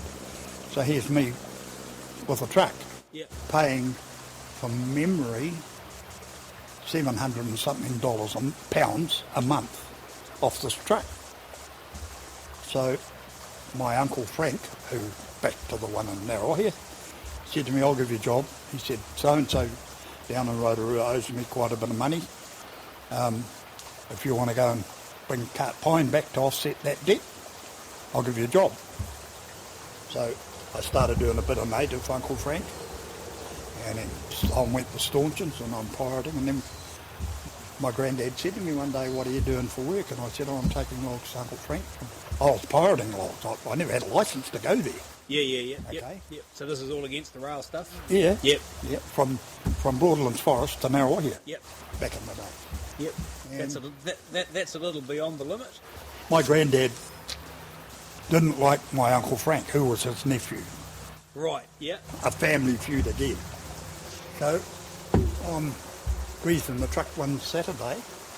Oh no, he come out during the week and the truck had been stuck out in the bush because it was wet. And he said, when do you think you'll get it? I said, a couple of days dry. Well, fuck me, on a Saturday he turned up at my place with a man that I knew, walking around talking. I said, hey Fred, and this is Fred Beasley, who was John Beasley's dad. Yeah. And I'd worked alongside John Beasley when I worked for Harold Davies on a job we did out of the Rangitoto bush down Tika Woody way. You know, I'd passed the time of day and got under the truck and kept greasing. I thought my granddad had brought him to look at it because it was a thing of beauty, the fiberglass cab thing. Yep. It was Leyland Hippo, wasn't it? Leyland Hippo. Yep. There's only 1 or 2 around, well, 3, 4. And I was quite proud of this bloody truck. Anyway, they was talking away, and I could sort of hear bits. Next thing I see Fred Beasley shake my grandfather's hand, and he hopped in the truck. I said, "Where'd you go?" And my grandfather said, "I sold it to him." And I'd paid about a year and a half Oh, no. of £700 a month off that debt, So what did you sell it to him for? Because you were working for the nephew? because I was working for my Uncle Frank. And that was a bit of sad history that didn't involve me, and it didn't involve my Uncle Frank. It involved my granddad and Uncle Frank's father, who was incidentally Bill Brown, Yeah. as well, over a shotgun when their father died. Went way back to there. So it was where a faction of the family didn't speak to the other factions. And that actually fucked my head a bit. Yeah, you would have been standing there with a grease gun and a bunch of spanners and your truck drove out the drive. And so what I did, I went back to Harold Davies for a short while. Then my Uncle Argyle bought a 190. He was working for Uncle Frank. This is my father's youngest brother. And he bought a 190 off a guy called Eric Hayes up in Waiuku, and he said, "I want you to come and drive it." A L190, 2-speed auxiliary. And I'd already had a partial exemption to work for Harold Davies because I'd lost my licence for dangerous driving. Right. So I went and drove my Uncle Argyle's 190. Right. Not thinking of changing my partial exemption. Oh. Okay. And one of my mates was knocking off a chick up Helicotts Road, and I went up there to see where he was, and this girl's father come out and said, "If Brian Hands comes around here, I'm going to kill the bastard, and I'll kill you too if he's mate," which is the wrong thing to say to me, because I give him the duffo. Yeah. Quite a serious buffet. Hopped in the truck and went home. The sheriff's come and got me. 6 weeks in Mount Eden. For breach of partial exemption and assault. Come out of Mount Eden, what am I going to do? And a cheque arrived from Uncle Frank for the last payment while all the shit was going on.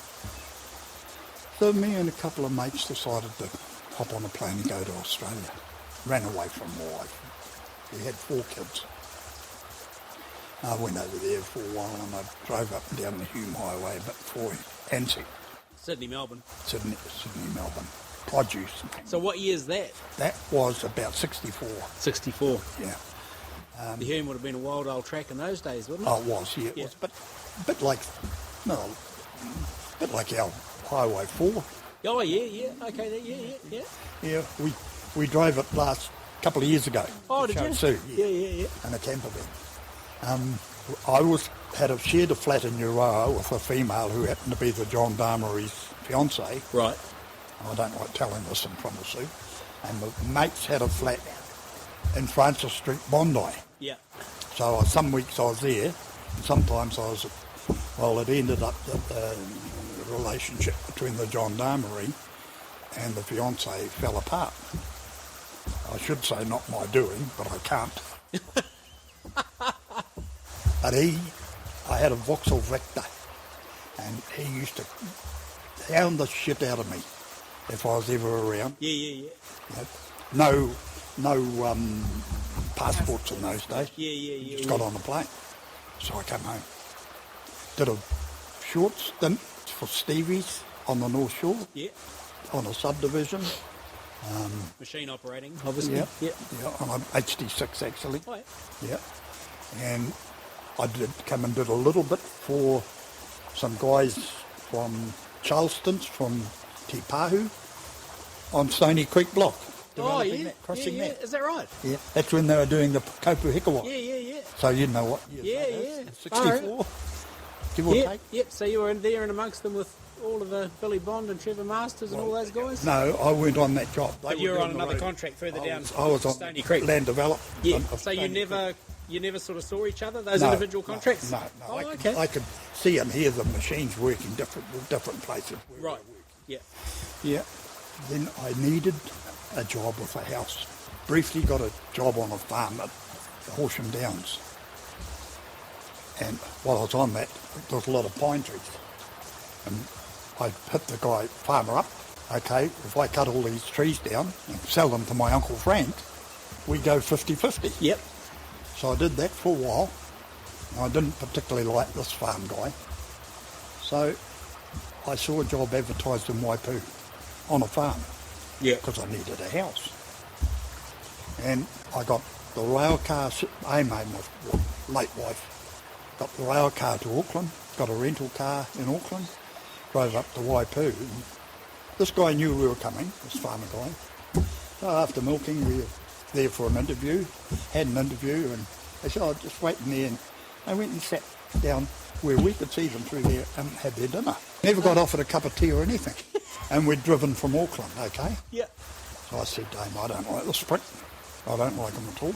And we'd stayed in a motel, and the following morning I was talking to the motel owner, and I said that I'd come up looking for work, and blah, blah, blah. And he said to me, he was an owner, part owner of what was Waipu Timber Company back in the day. They had tip trucks in a quarry and a sawmill. He said, go and see Jim Sumner. Saturday morning, goes down, knocks on Jim Sumner's door. I said, told him who I was. He said, yeah, oh yeah. He said, yeah. He said, I know your Uncle Len and your Uncle Bob. Chatted away. And he said, what can you do? I said, I can drive a truck or I can drive a bulldozer. He said, I'll tell you what, he said, the guy who's on the HD6 on development work is moving up to the HD11 on blading and ripping and stuff like that. He said, you want that job? I said, yes, thank you very much. He said, oh, by the way, he said, come in and have breakfast. He said, we're on our way up to our boat. They had a boat up in Pai here. He said, we're on our way up to the boat. But look, I'm sorry, he said, it's only mince on toast, but you can come in and have breakfast with us, him and his wife. Well, what does that tell you? Yeah, what does that tell you? Yeah. So I started there on the HD6, winter on the trucks. Everybody got their holidays in the winter up there. And I'd be on a stock truck or that Nissan or a Comma or whatever was going, that F1800 for a while. And yeah, I stayed there and I got into a lot of trouble there. Because they had, firstly, the guy that moved on to the HD11, Graham Kerr, his son is a good friend of mine now. Yeah. David Kerr. Graham, we were out working on the same block, crushing one day, and because I'm sweeping the sidings down into the creek sideways, and he's coming down this way, and he's yelling out to me, you get that fucking thing out, I won't run over you. It's one of those sort of big, loud mouth. And he started in the workshop one day, and I just said to him, hey mate, you want to be careful, because when this worm turns nasty. Yeah. Well, bugger me. We were cleaning up the hall after a social function, and him and his mate started. So he got it. Big meeting with the staff, because Sumners were the mainstay of Waipu. White Forest Products in Tokoroa. And they wanted me sacked. Jim Sumner said, well, it's either him or you guys, and it's you guys, right? You're going. If you don't want to work with Bill Brown, you go. So they stayed, and we worked on for a while. Jim Sumner called me into the office the following Christmas after all of that.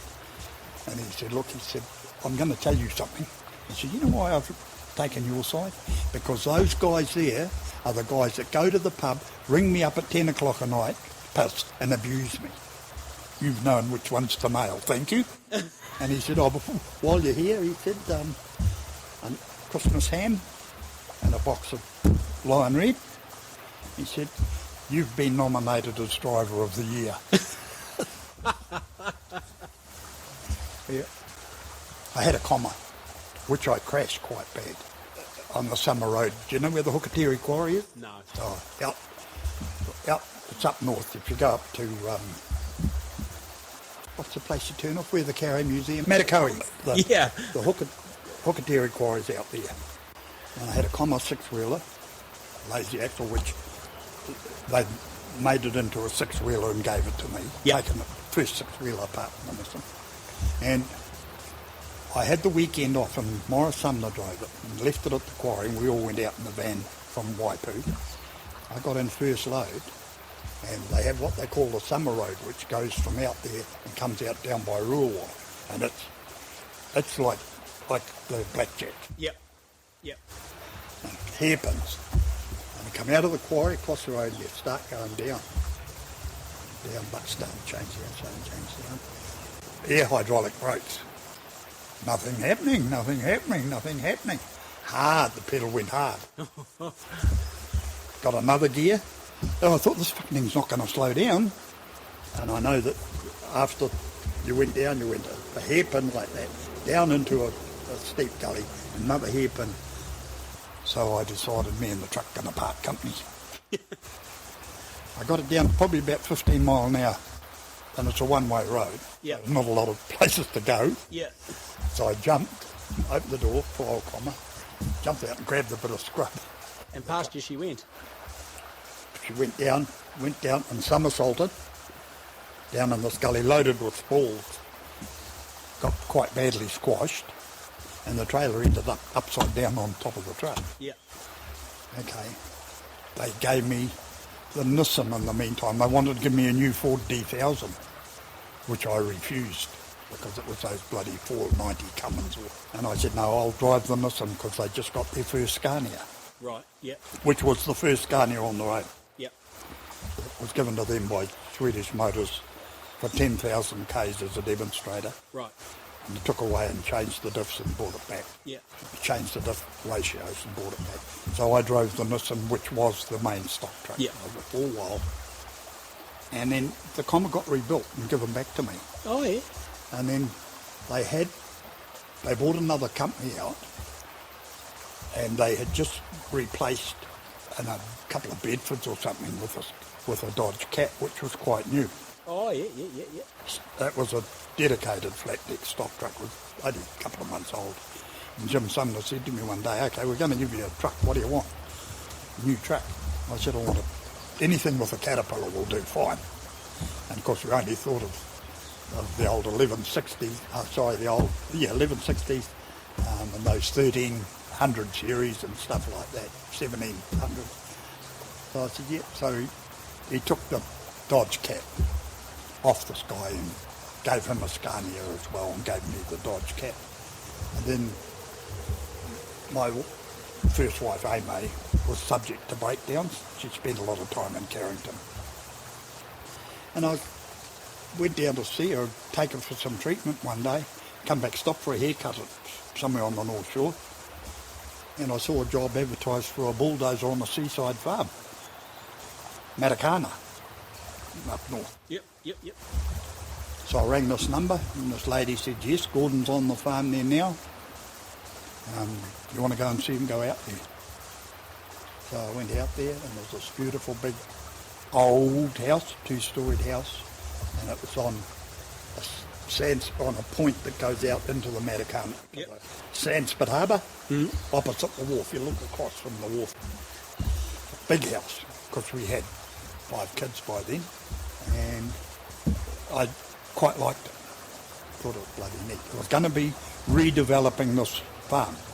Bulldoze all the old scrub and the raws and the shit knows what. Anyway, I went back to work at Sumner's. A couple of days later I got a message to ring Gordon Miller. He said, oh, can you come down on the weekend? I want to see you again.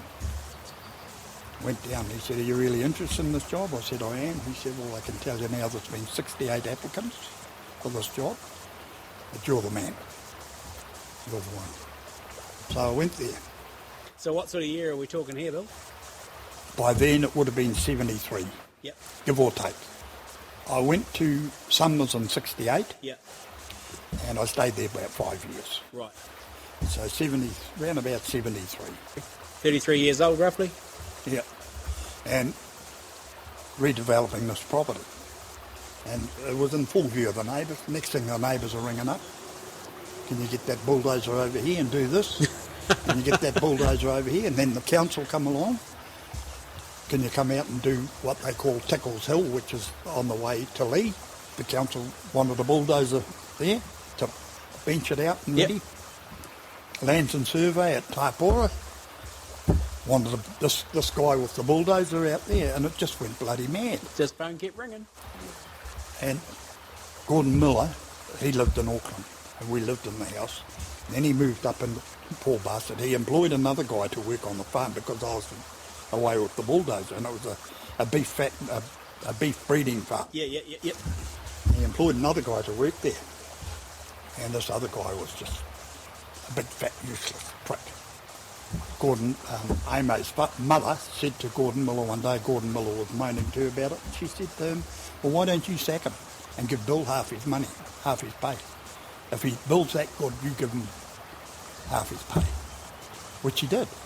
Sacked this other prick, gave me half his wages, right? So I was working pretty bloody hard. Yeah. And it was salary. We ended up buying my old six-wheeler comma. Oh, yeah, from Sumner's. From Sumner's. Yeah. To shift the bulldozer around. We built up a little trailer ramp on wheels to tow behind it. Yeah. And then, lo and behold, he bought another HD6 for him to drive. And then we leased a motor scraper because the work just kept coming in. Just kept coming in. And I was doing working on a job out back one day, and I got whacked in the face with a bit of wood. And I thought, I don't think I can handle this too much longer. And we'd actually gone to Aussie for a holiday because Amo's mother lived in Sydney. And while we were there, I read out of the paper, oh, look at this, Amo. Scania salesman job here, travelling New South Wales. And I'd been the night driver and weekend driver on Sumner Scania. Yeah. So I'd had a little bit of experience. And Amo's mother said to me, you'll get that job if you apply for it, and you can shift over here. So I went, I can remember this guy's name, Phil Cook, Scania, Australia. 2 days before we were due to come home, he said, I think you better come and see me. He said, you're in the final 2. Went out and had an interview. I'd never done truck sales before. Had a yak, and I said to him, look, I've got to tidy up loose ends in New Zealand. I can't just say, right, I'll start on Monday. Righto, when you're ready, let me know. I come back and I told Gordon Miller, the guy with the farm, Yeah. the plan. And he said, I'll put you on a machine bonus as well. So that made a difference of 10 grand a year. So I stayed. I rang Phil Cook and said, look, I'm sorry, mate, I can't come because this is what's happened here. And I know I've got a house and I've got a boat, got a car and stuff. Okay, but anyway, time went along and I got a whack in the face and I fucked it. Bugged me that night in the paper because we had the Herald delivered. And in the Herald was the same job advertised in Auckland at Swedish Motors. Okay, I rang the Max McKissick, the sales manager, and I said, I've never done any of this sort of stuff, but blah, blah, blah. And he said, oh, yeah. He said, I think our manager knows you. The manager's name was Ben Boys, who was mates of Gordon Miller that I was working for. Oh, yeah. And I didn't realise, because he used to come to the farm. Yeah. And they used to have picnics down the farm, and I used to open the gates and stuff like that for people. Yeah. So I fronted up Warren Road, made arrangements to meet Amy, let her take the car, made arrangements to meet her at the Great Northern Hotel. And Max McKissick took me into the Great Northern Hotel, and this is first meeting. And I said, oh, this is my wife Amy, this is Max. And he said, Amy, I'd like you to meet the new Scania sales rep. Just like that. Yeah, just like that. But Scania, as you probably would realise, was Swedish Motors was owned by Motor Specs, and Motor Specs, to quote, should have stuck to selling plastic buckets and turtle wax. Right. They didn't have the right idea. Warren Hughes at Whitty-Kahu Transport said to me, who I knew quite well, Billy, if you twin steer 2 of those 111s, I'll buy 2. No trade. I'll get rid of my fucking F80 G88s or whatever it was. He said, I'll buy 2 triple. So here's me going proudly back and saying all this. Oh, we can't do that. You tell him if he wants a twin steer, buy the trucks and do it himself. Oh, right, okay. I sold a mate Stu Williamson. I traded in a Crusader off a mate Stu Williamson. And Stu said to me one day, he said, their warranty policy is all up to shit. I said, well, what do you mean? He said, we've got to pay for all our warranty work and wait for them to get the money back from Sweden. Oh. Well, that's no warranty, is it? And then Jim Sullivan, who I was quite matey with, because he worked at Ross Todd's, and his dad was a part owner of Cambridge Transport back in the day. And I knew him way back then, when I was working with Harold Davies. He rang me up and he said, Pagey's looking for a salesman to sell leaders. So I went over selling leaders Yeah. And I specced up that sleeper cab one. Yeah. That's the only one like it. I specced that. Is that right? I specced it for Stu Williamson. Yeah. And the cab was stretched out by the guy that built Dell surfboards in New Plymouth. Oh, is that right? Yeah. And that was upgraded from a 3306 to a 3406 Spicer spoiler, SS 1420, I think it was from memory. A cap brake saver. Yeah. It had all the goods. Mate. That I She's could pretty put in specky. Yeah. Cap brake saver, eh? Yeah. But then they started getting into debt to me. Right. And that deal with Stu on that leader was falling over. I'd already sold him a 140 Scania because United Carriers, who he was working for, decided to change his contract. He was the transporter man. They fucked around with it, with his contract. So we ended up with the leader. Can't get rid of it. Nobody wanted a truck like that. It's a pretty high spec. Yeah. And I demonstrated it to Peter Walker, Halls. Yep. Did a load of meat out of Wanaka. And I'd already sold him a few Scanias that we had repossessed from King Cole. Right. When King Cole was going. And I did a load out of Wanaka. And we got back to the yard, unhooking the trailer. He said, hey, you ever want a job, you come and see me. Yeah, the truck may not have impressed him, but the drive did. Well, a Spicer compound, you know, they're not that easy to drive. Yeah. A couple of weeks went by and highway vehicles, the franchise for the leader, were getting into debt to me a bit on wash-up commission and stuff and expenses. And I'm a bit short on the fuse when it comes to that sort of stuff. So I was in Peter Walker's office one day talking to him and I said, I might be looking for a job. Oh, yeah, right. He said, you know, you spoke to me about one of those 111 Scanias ages ago. He said, you started the ball rolling on that deal. He said, the next guy after you has finalised it. He said, I've got that being made into an A-train sandliner. I want you to drive it. And I said, well, mate, don't you use a bit of ethic here? Ethic tells me you offer it to your existing drivers. He said to me, listen, I don't know if you ever know this Peter Walker guy. No. He's out in your face. Listen, big blustery prick with a fucking big cigar. Yeah. Listen, do you want the fucking job or not?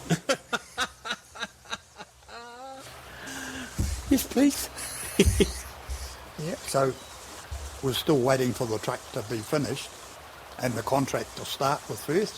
And I drove a 6-wheeler meat truck and a Arctic carting a bit of meat around Auckland and stuff while I was waiting for that Scania to come. And that job, you probably may or may not know, Rich Jackson had that contract, that first contract. He had 2 trucks full-time, bearing in mind he hadn't quite yet got his Kenworths. 2 trucks full-time, he had Dodge Cats. Yeah. Mike Hayes had a Ford, I think. 2 trucks full-time, 1 truck part-time, and the lime from Redvale to go to that block plant was being carted by Flanagan's from Drury. Right. I got that 111 to do the whole job. Yeah. 1 truck that was being done by 3.5 trucks. Yeah, or 4 trucks. yeah. So that's 6x4, 2-axle semi and 2-axle dog? Yeah. Yep. Painted in Firth colours. Yep. Yeah. 305 horse? 300. And, then he said to me one day, shit, I was also doing other stuff, like at night occasionally he'd say to me, oh, so-and-so too tired to go to Tamanui or somewhere. You do that. Oh, yeah. So hook on down to Tamanui. Okay, just a 36, 42 foot, or whatever they were, loaded with hanging sheep or whatever, beef or whatever it was, come out of there. Yeah. And back to Auckland, somebody else would unload it. And then because you had to hook onto your A-train and start carting. And then I'd hook on the main train and go. A lot of mornings I was starting at 2 o'clock. Yeah. And working big days, quite big days. Yeah, and then come holiday time, and his accountant, Dennis Curry, had a pretty sharp pencil. He said to me one day before all this, he said, Bill, I don't want you to start work before 6 o'clock in the morning. And I said, if that's the case, Dennis, I can't do this job. Why not? I said, well, I'm doing the line that Flanagan's were doing. Okay, it's only 2 or 3 rounds a week from Redvale to the plant. But the job Jacksons were doing were 2.5 trucks. Okay? I've got to do hours. Like, you can't do it in 8-hour day. I said, well, I don't want to pay you meal money. I said, well, I've never ever claimed meal money in my working life, ever. Oh, okay. Anyway, I just carried on. Another day I happened to go in and Dennis bailed me up because you had to go past his office, past Peter Walker's office, go there. And he called me up and he started telling me again. Peter Walker overheard it and he come out and he said, what's the trouble? I said, he doesn't want me to start till after 6 o'clock in the morning, Pete. I said, you know as well as I know I can't fucking do the job with one truck. And he just said to Dennis Curry, he said, Bill was employed to do that effing job. Dennis, you let him do it his way. Okay, so holiday time came. I was in there, I would have been there 5 years. And holiday time come around.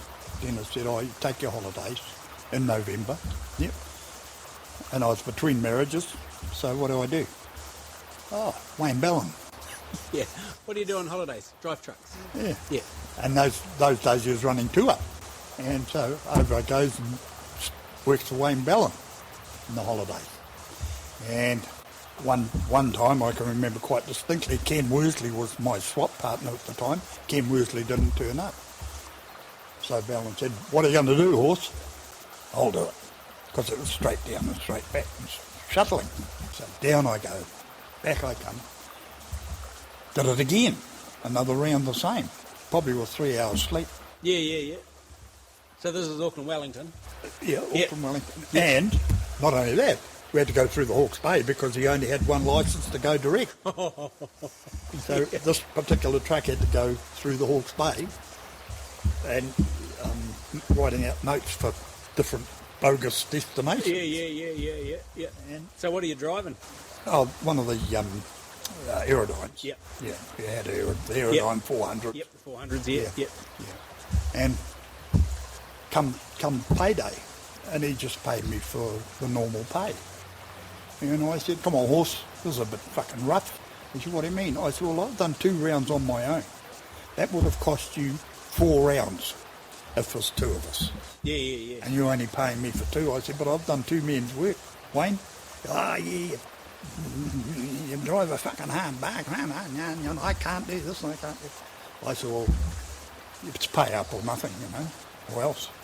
So he paid me for 3. Instead of 4, he paid me for 3. I'll meet you halfway. And so, needless to say, I didn't go back there. Yeah.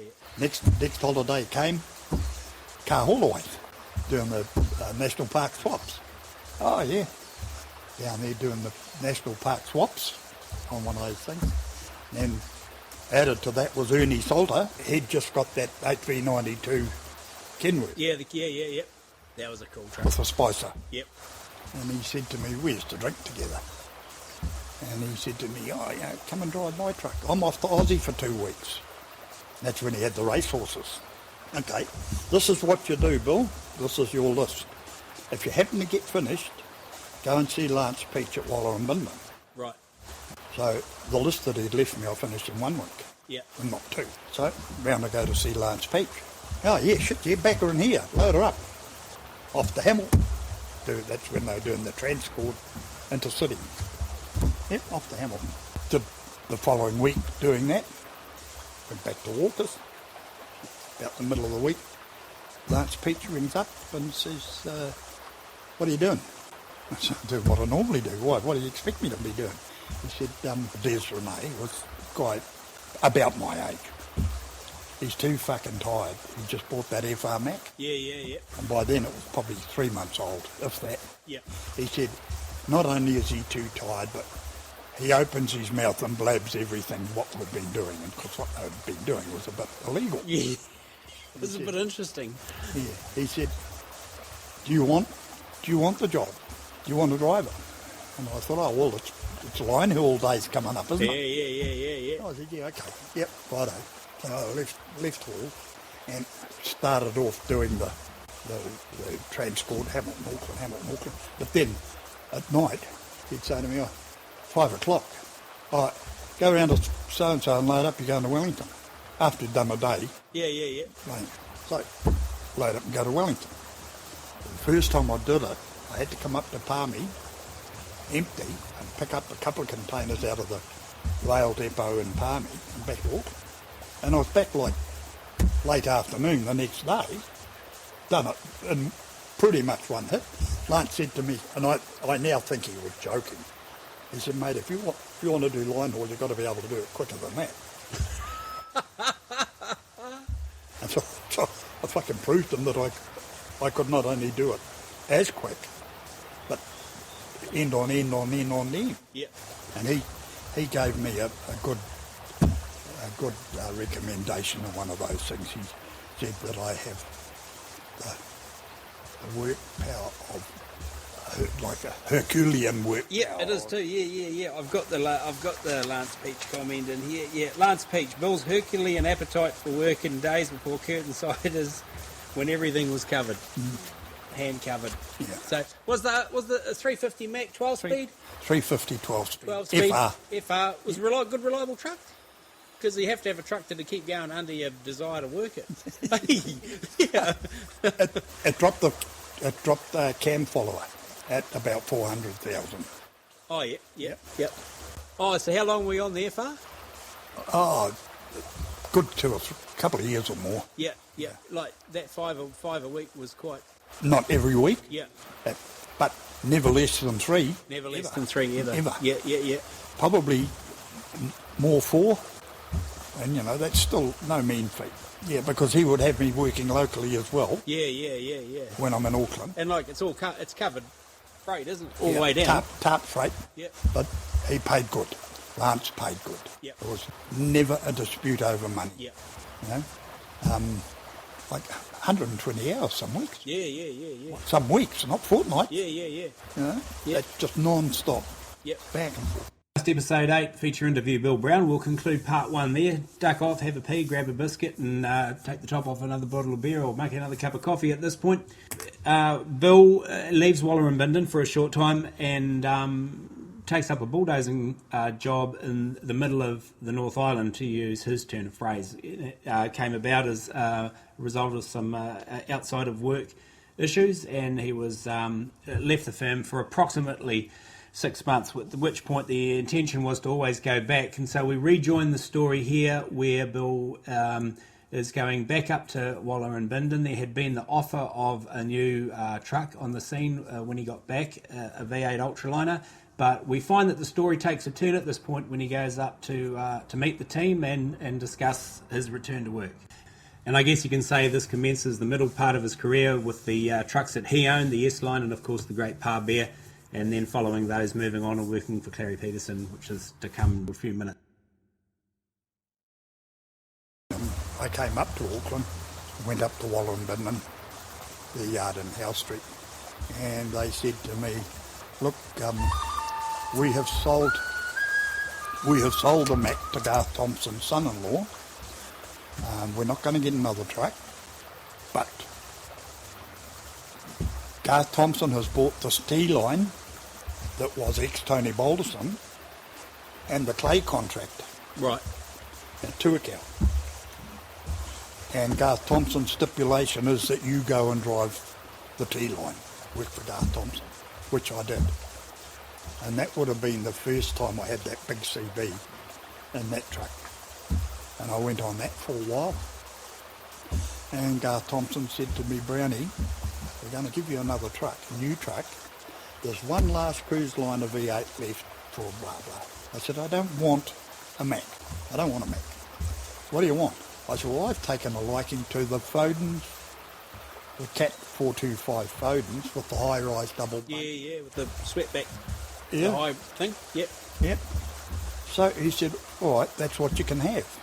So we started speccing it as a truck to cart the fire clay. Yep. Which is the place where we ended up with in Tuakau. Yep. In a big shed, cart the fire clay and general freight. Something happened and the brickworks closed down or something, the pipe works down in Linden. Yep. Wellington. So, hello Jack, here's this new Foden 8-wheeler getting built up, Cat 425. So Lance said to me, listen, he said, how are you getting on with Garth Thompson? I said, yeah, all right. I said, he pays and, stuff. He says, we've got this bloody Jepson contract. He said, you want to buy your own truck? We'll help you. Oh, yeah. I said, yeah, fine, thank you very much. He said, there's a Mac round in Motor Trucks Workshop now, FR Mac, 6-wheeler, 320. Go and have a look at it. You can have that for 80 grand. It owes 80 grand from SMH, and I don't know if you remember them, Salter and Hedges. And I said, 80 grand? I said, fucking not even worth 80 grand. And I said, well, what do you want to do? I said, an international. He said, what, a T-line or an S-line? I said, S-line. What? He said, we'll sort that for you. We'll sort out your finance, and you can rent one of our new 43-foot CC steel bro trailers for $1,500 a month. Oh, okay. So away I go, starting on this Auckland to the Mount for Jepson. Containers, yeah. And time went along. I was doing a bit. The containers would slow down or drop off. Go around to main freight because I knew that they would give me a job. Yeah. Any time. Howard Smith or Bruce Plested. Yep. Terry Caneen was the manager there. I could just rattle up there and they would give me a load somewhere. I want to give you a contract, full time here. I said, shit, this is good because I've got the S-line with enough work. Fine, okay, I'll look into it. So Clive Burnett was selling phones. I rang him up, said, come out. I said, specking up a phone like that one that Garth Thompson had specced up for me, or that I'd specced up for Garth Thompson. I want to have one of those, blah, blah, blah.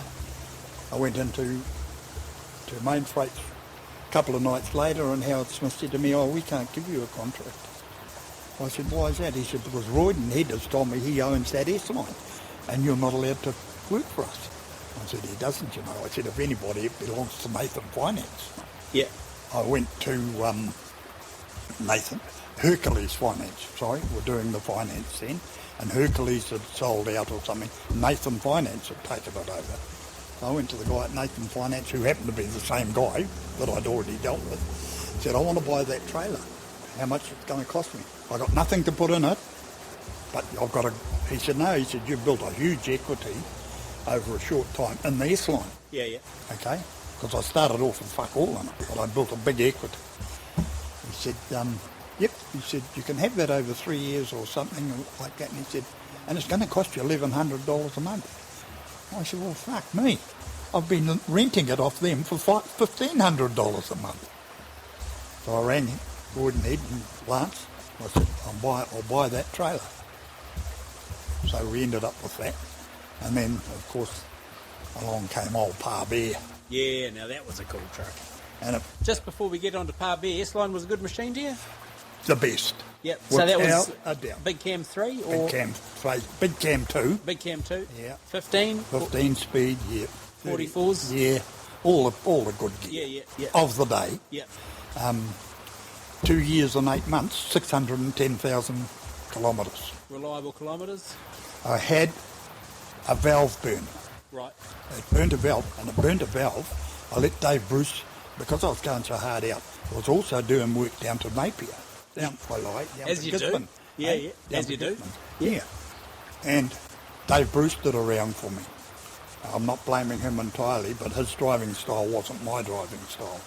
He would let it go right down to about 700 or 800 revs and still keep pumping the fuel in, you know, and it'd be And he arrived back and I said, the fucking thing's missing. It had burnt a valve. Yeah. Okay, so I got that fixed. But that was a good truck. Yeah. I should have kept it. But the pride of seeing that bloody Pa Bear. So where did you see it? Was it built up? Firstly I saw a photo of it. Yeah. And I spoke to Alan Cameron. Yeah. And he said, it was actually on the water. It wasn't actually ordered by me. It was on the water. Was it a customer truck that would turned in, or? I believe it was to be destined for, what's his name, Milton Durham. Oh, yeah. I believe, but something happened there. But then I'd only seen photos of it. Yeah. Bugger me, I was going out to the beer store. Yeah. Actually, out at where Toll is now. Fred Gibson House. Yeah, yep. You know what I mean? And only Hunger there, yep. Down Penrose there, down there. And I saw it in the yard. Yeah. And I rang Alan Cameron and I said, see, you got that truck in the yard. I want to have a look at it. He said, yep, when do you want to have a look? I said, I'll be back on Friday or whatever in the afternoon. He said, righto. Anyway, Jimmy Shoemaker arrived with it. Neat guy, lovely guy. And drove in the yard and Sue saw it and she said, my God, that's a par bear if ever there was. Are you responsible for the unbelievable? Yes. So the long and the short of it is, so I said to them, right, give me a deal.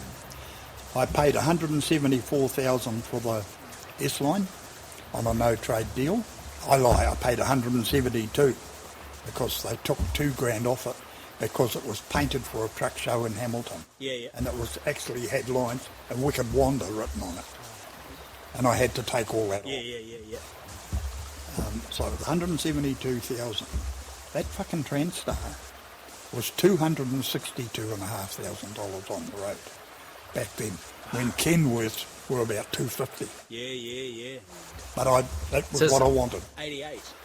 88? 88, yeah. Yeah, that's what I wanted.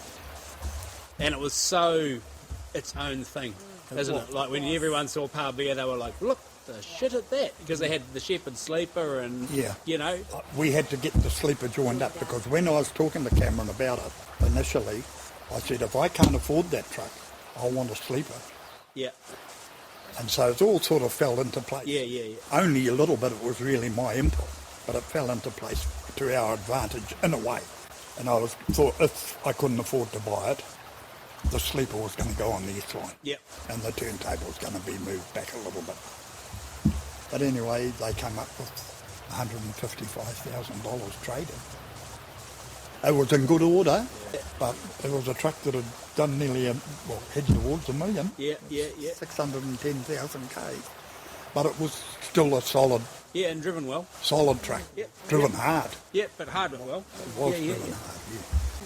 A guy in Pukekohe joined up the sleeper force. Yeah. And it was, if I look back, it was a mistake, to be perfectly honest. But pride. Yeah. You know? Now, I remember the first night coming back from Wellington, coming up the top of what they used to call Bulldog. Yeah. Just up the top there by the weighbridge, past two trucks. One guy said, fuck, did you see that? Next guy, what is it? You know. Yeah. And they were such a, like I was telling you before the interview how I did that week for Clary on the Green Hornet.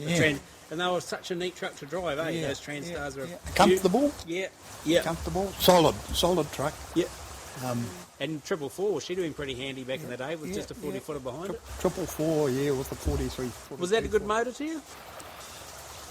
No. It wasn't the motor's fault. I was going to, with a load of paper one night, going down to Napier. Yeah. And going up through the forest, I thought, shit, that temperature gauge has come up a bit. Stopped at Stag Park, checked the water. Oh, it's used a little bit of water. Topped it up. Thought, oh, it's night time. Off I go, and I got up to 60 bar 8, and the gauge came up again. So, fuck, what do I do? I topped it up, because that camp was still up there then. There were the water tanks and bit remains of a camp. Filled the water up, back down to Stag Park, dropped the trailer, took it into truck stops. They couldn't find anything. So I hightailed it up to Domtrack in Rotorua. Oh, yeah. Big Malcolm. He found that the intercooler had a hole in it. Oh, yeah. Okay. But by then, it had got that hot. Yeah. Lost its ring compression. So I took it back to Harvesters, to Alan Cameron. He rang Brian Duffin at Domtrack. I spoke to Brian Duffin. Brian Duffin said, bring it around here. We'll fix it on warranty. So all I had to pay for was the belts and filters. Yeah, so they fixed it. But that wasn't really the engine's fault. Yeah. Intercooler had fucked out. But no, it was It was a good truck and it was pretty rapid, and for at the time, it was good for me because I always had somewhere to put my head. Yeah. I actually built a fold-out bed in the S-line. Yep. Out of some plywood, and used the old squabs out of the T-line that I drove for Garth Thompson, because I got custom made a big thick squab was shaped to go around the seats. So I made a fold out between the seats that fitted around the gear lever, and the squab which folded in half and sat like one of those things in the middle there. And then I just fold the monk out, fold that out, head on the passenger seat, feet on the driver's seat and sleep. Yeah. I used to do a bit for freight brokers, for Halifax too. And on the S-line, I came up, went down to Wellington, unloaded some concrete beams, shot up to the back of Shannon to Utopia Road or whatever it's called, just, where you come up the hill into Shannon from the south, pick up a load of spuds. The spuds weren't ready. They were still in the paddock. Waited. In the end, I said to the guy, get the spuds here, I'll take what you get out of the paddock and I'm gone. Anyway, off I go. Go through Taupo and come up to the export produce stores used to be on Fanshawe Street. Yep. Along, where the gas station, those old wooden buildings. Yep. I come around there and come out there and unloaded me in the middle of the night. I went out to the rail at East Tamaki and I put a container on. I shot home to Tuakau, had a shower and a feed. Sue jumped in the truck and off I go again. And I'm getting a bit buggered when I got down just about the summit, the desert road. So I just pulled over and Sue's sitting in the passenger seat, so I just used her knees for me. I just sort of zonked out for about 2 minutes and she said, you got visitors. And it was Trevor Thorne and Grant Blackburn. You got your logbook there, Bill? Yeah, and it was filled out perfectly like it should have been. Well, it's like this, Bill. We were in Taupo last night at 10:25 and you came through Taupo. I said, bullshit, it was Mark Misa. No, but not only that, he said, at 4:45 this morning, we were out at Tamaki Rail, and you went in there and picked up a container. And it's this container here. Away we go. I said, you're bullshitting. Crap, blah, blah. Wait, there's 3 tickets, isn't there? Yeah. And it's the only time ever that I got tickets for logbooks. Is that right? Yeah, and Trevor Thorne used to hound me. He used to hound me all he could, but he could never make it win. So off we goes down to court. Tie happy. We took the old Land Rover down, didn't we? But anyway, down to court we go. And we stayed the night in Tie Happy, down the street for a cup of coffee and walk along the street. Oh, here comes Jeff Duff. Hey, Jeffrey. And we always treated each other very civilly. Yeah, Ken Kirk always Gentleman. talks about... He was a gentleman. Yeah, he talks about Jeff Duff like that too, yeah. And I said to him, who's the prosecutor today, Jeff? I am. How sad was that? Right, up we go. Failing to take a 10-hour break, omissions in logbook and false statement in logbook.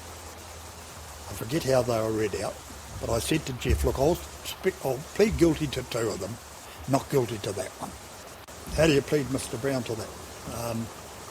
Well, I'm pleading guilty to those 2, but not this one. Right, okay.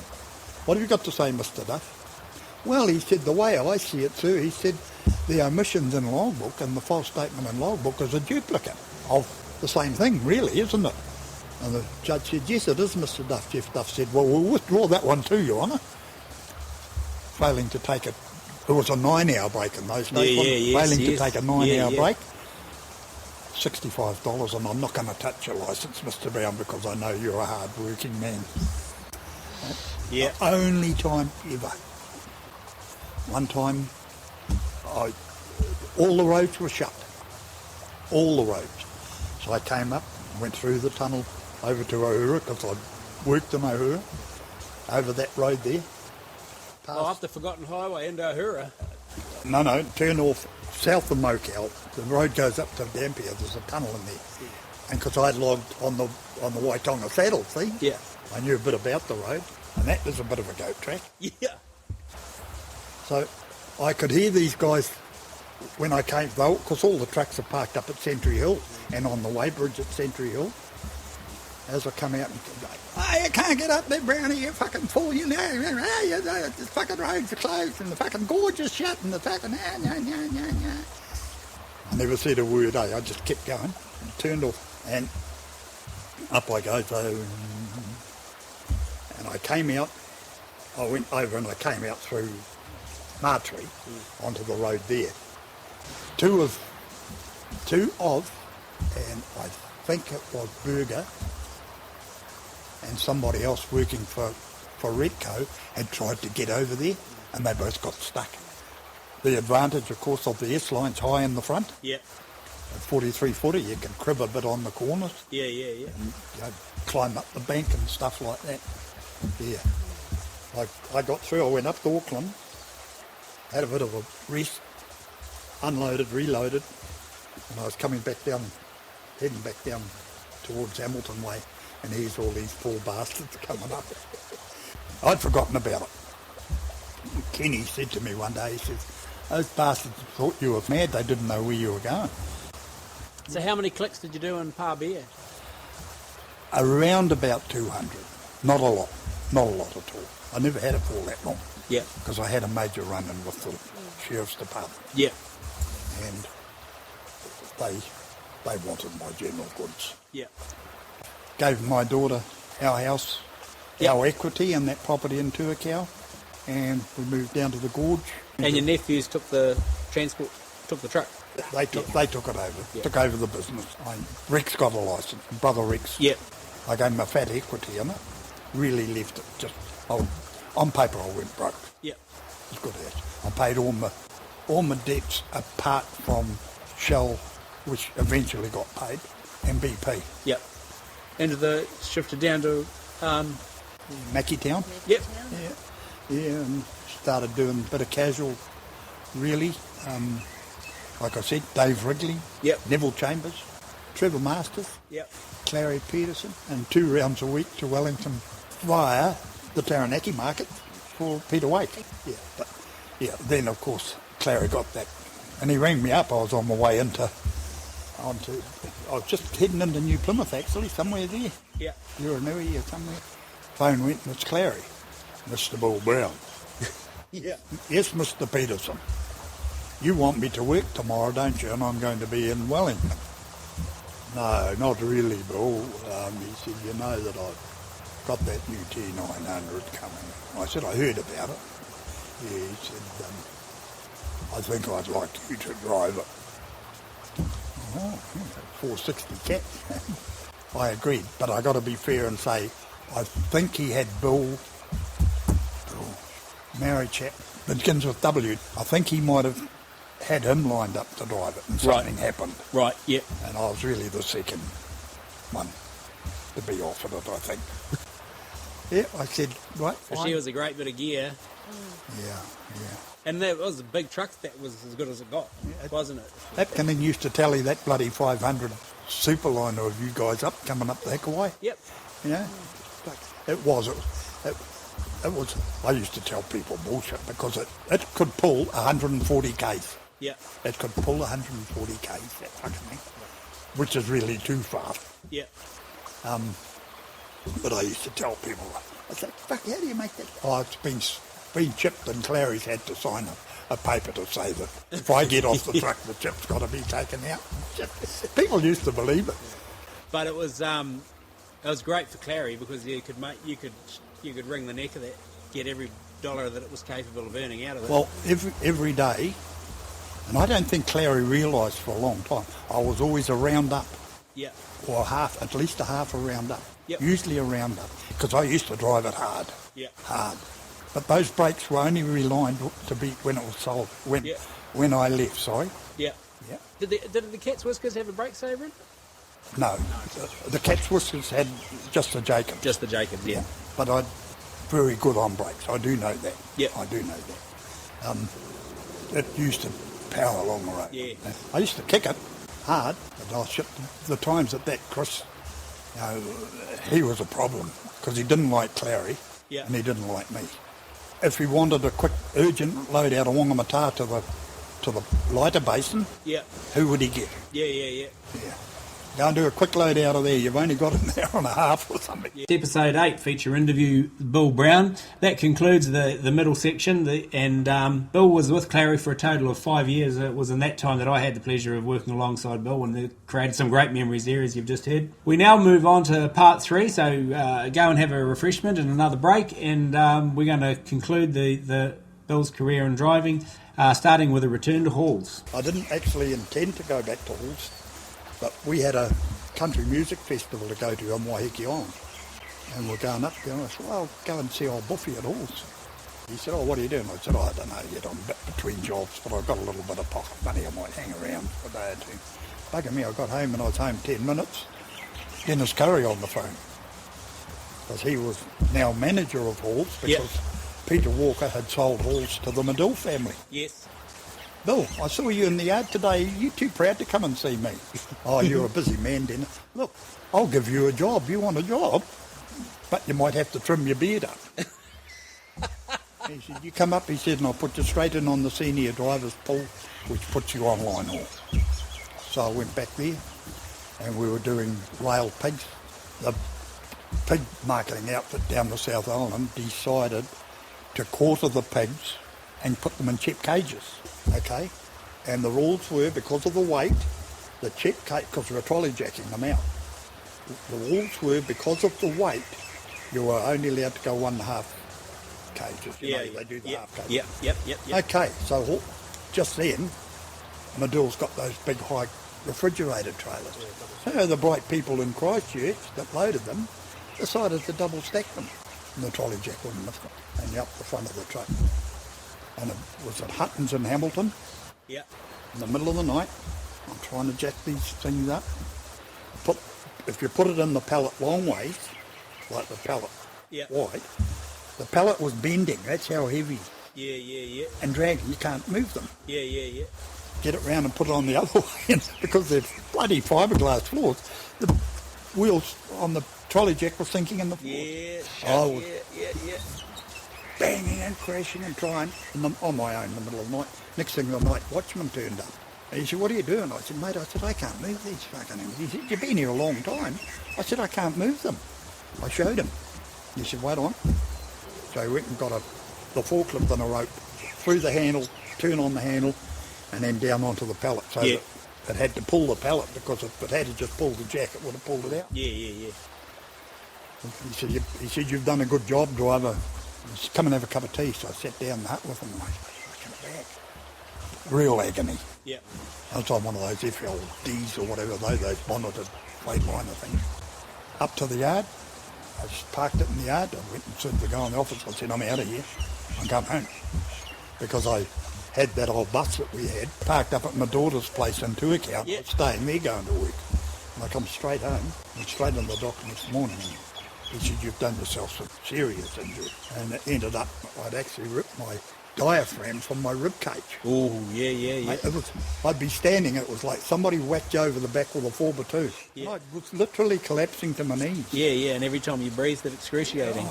And the guy who fixed it was that, what do they call it, osteopath? He did that nerve thing. Yeah. And eventually it patched itself after nearly 2 years. Yeah. And Bill Vanderveen rang me one day out of the blue.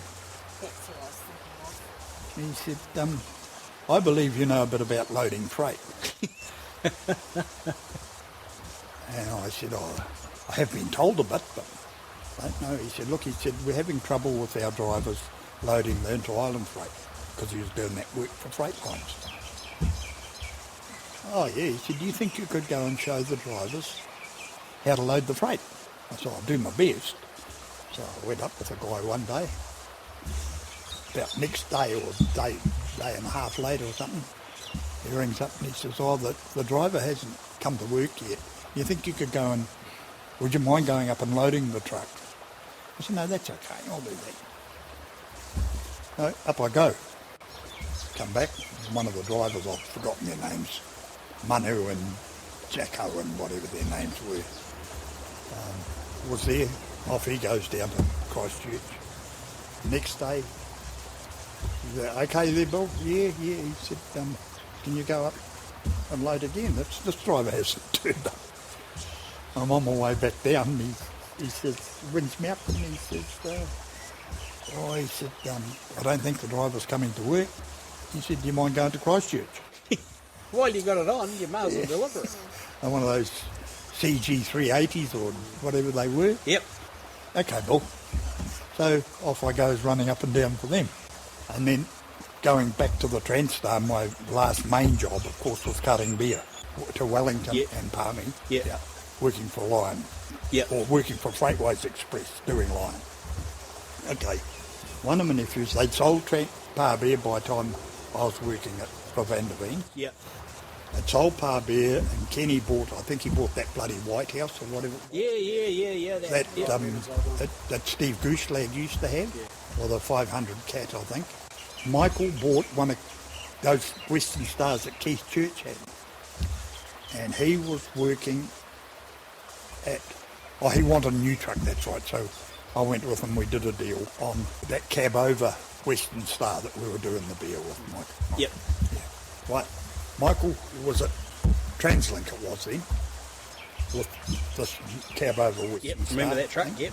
Translink got the beer, the DB contract, and Michael was given the opportunity to be the prime truck right through to Mangatanaka, back up through the Hawke's Bay. Oh, yeah, that's, yeah.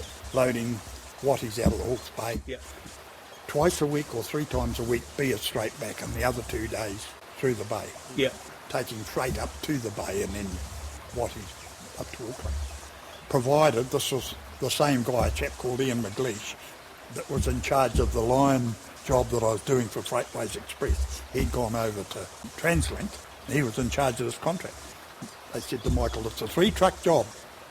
You have the primary truck job, providing your uncle is the driver. Yeah. No bullshit. Yep. Because of the security thing too. Yep.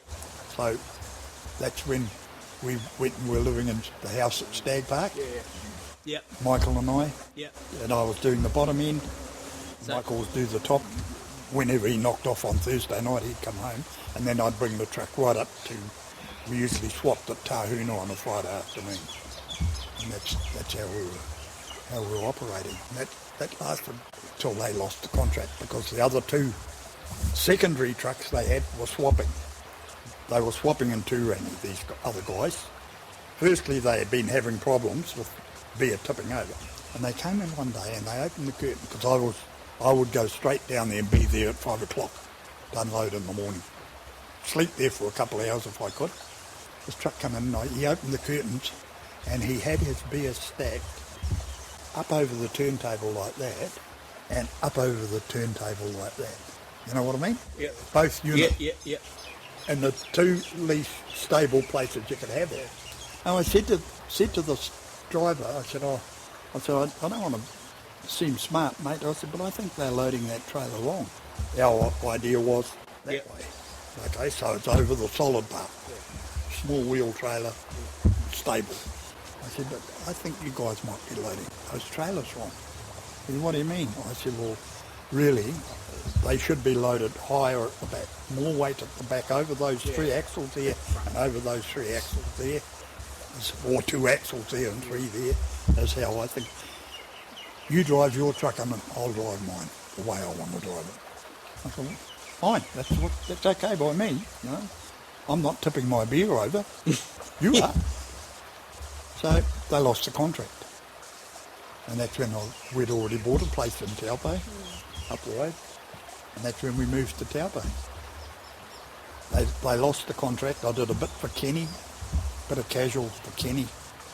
And then I was up at Stag Park one day and, bloody, what's his name with the tow trucks? Huzzy. Oh, yeah. And he said to me, are you looking for a job? I said, well, I wouldn't mind a job where I can be home at night. He said, Richard Scudder. and I went on that Scania out on the off-highway. Yeah, on the off-highway, yeah. And you said in the article back in 04 that was a neat truck. Yeah, I loved it. Yeah, I've got a bit of a thing about Scania. Yeah. We can see why. Yeah, there's horses for courses. Yeah. Okay. Probably if I was going to buy a truck for me to drive up and down the country, I'd probably buy a Scania. Yeah. I think I would. Yeah. And yet I favour internationals. Yeah. Right? I think internationals, because my relationship with them goes back a long way. Yeah. But no, I think I'd buy a Scania. And of course winter come on, and also added to that, by then I'm 50-something. Yeah. And I was getting sore elbows, because sometimes on those doubles, you're throwing the chain 72 times a day. Yeah. And they're big chains. And I started getting sore elbows. And I said to Scudder one day, I said, I'm going to have to give this up. Oh, why? I said, because my elbows are playing up and I think it's arthritis. Oh. I said, I don't want to lose you, cuzzy, what can I do? I said, I don't know what you can do. He said, tell you what, he said, Charlie Verco's long stem trucks for sale. The old Western Star 500 cat. He said, if I buy that, will you hang about? I said, yeah, okay. So it was going to be single shifted, then he decided he wanted double shifted, and that's when I had Mike Charlton for a swap partner for a while. But then, of course, you've got to get underneath for the chains because they're 10-foot bolsters and shit. Yeah. And it's water and shit dripping on you. And once again, I'm thinking, I don't think I need this. And Dalton Gates, I don't remember Big Dalton, he'd worked with me at Halls. We used to do the pigs, hanging pigs together. And he came home and he said, called him home. And he said, John Bauer's looking for a driver, McDowell's. Oh, he said, give him a ring. I rang John Bauer up and he said, oh yeah, he said, look, I'll get you to bring a truck up for me on Saturday, wasn't it? Saturday morning or something we went. He said, the truck is in Turangi. If you could bring that up and unload it, and you bring my car, take a company car and go home for the normal driver. And I don't know if you know John Bauer. He's a nice guy. I think the world of him. But he was padding around there, and he's rather quiet and shy. And because I like to get the fucking job done. And he's padding around there, and I said to Sue, I don't think I like this guy very much. Just the way he was talking. And that's when they were out by where you guys used to be out. Moran Road? Yep. Yeah. Anyway, I said to him, I don't know. I said, I think I'll be sticking where I am. And he said, oh, okay, that's all right. But he gave me $200 cash, which I thought was pretty decent of him for a day's work back then. Yep. Because all it was drive the truck up, take what freight was in it, and it was a B train with those funny doored trailers they had. And 200 and drive a car back to Turangi and drive home again. I thought that was pretty good. Anyway, the bloody phone goes one night and it's John Bauer again. And by this time I'm getting a bit sick of working out this shit, as it was. He said, I've rung to offer you a job. I want somebody to drive one of those K108s for me. I said, oh yeah, what's the pay? He told me what the pay was, and it was actually better than what I was getting from Scudder. That was it. Yeah, off I went and worked for John Bauer. He was a good boss. So that's Taupo Auckland returns? Both ends. Both ends, oh yeah. It was week about, and I said to him, no, if I do anything like that, it's 2 weeks. Because your body clock... Yeah. Get into a rhythm and then... You do what you like. You can please yourself, Mr. Brown. Yeah, I know, he's pretty good. They were trucks that were running Dunedin, Auckland, and you were doing the north and Christchurch. south. Christchurch, Auckland, you were doing the Auckland to Wellington in 2 splits. Auckland, Taupo, and Taupo, Wellington. So 2 weeks about. 2 weeks about on that, Yeah, that was good because there was times there where guys... We had some young guy from Thames, actually, I've forgotten his name. He knew it all. He knew everything. And he just didn't turn up. We had a couple like that. And you'd be gone up to Auckland, done your shift and back. So I'd just carry on. Yeah. And back. Yeah, and then one day he rang up and he said, I want somebody to take a truck to Christchurch. And I just got back from Wellington.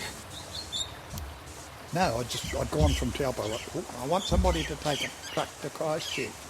And I said, well, you're talking to him, aren't you? That's why you've rung me. Yeah, would you mind? I said, no, that's all right, John. I said, but listen, we've got the granddaughter here. She's come down to feed calves. We never had any fucking calves. She's come down to feed the calves and that during the holidays.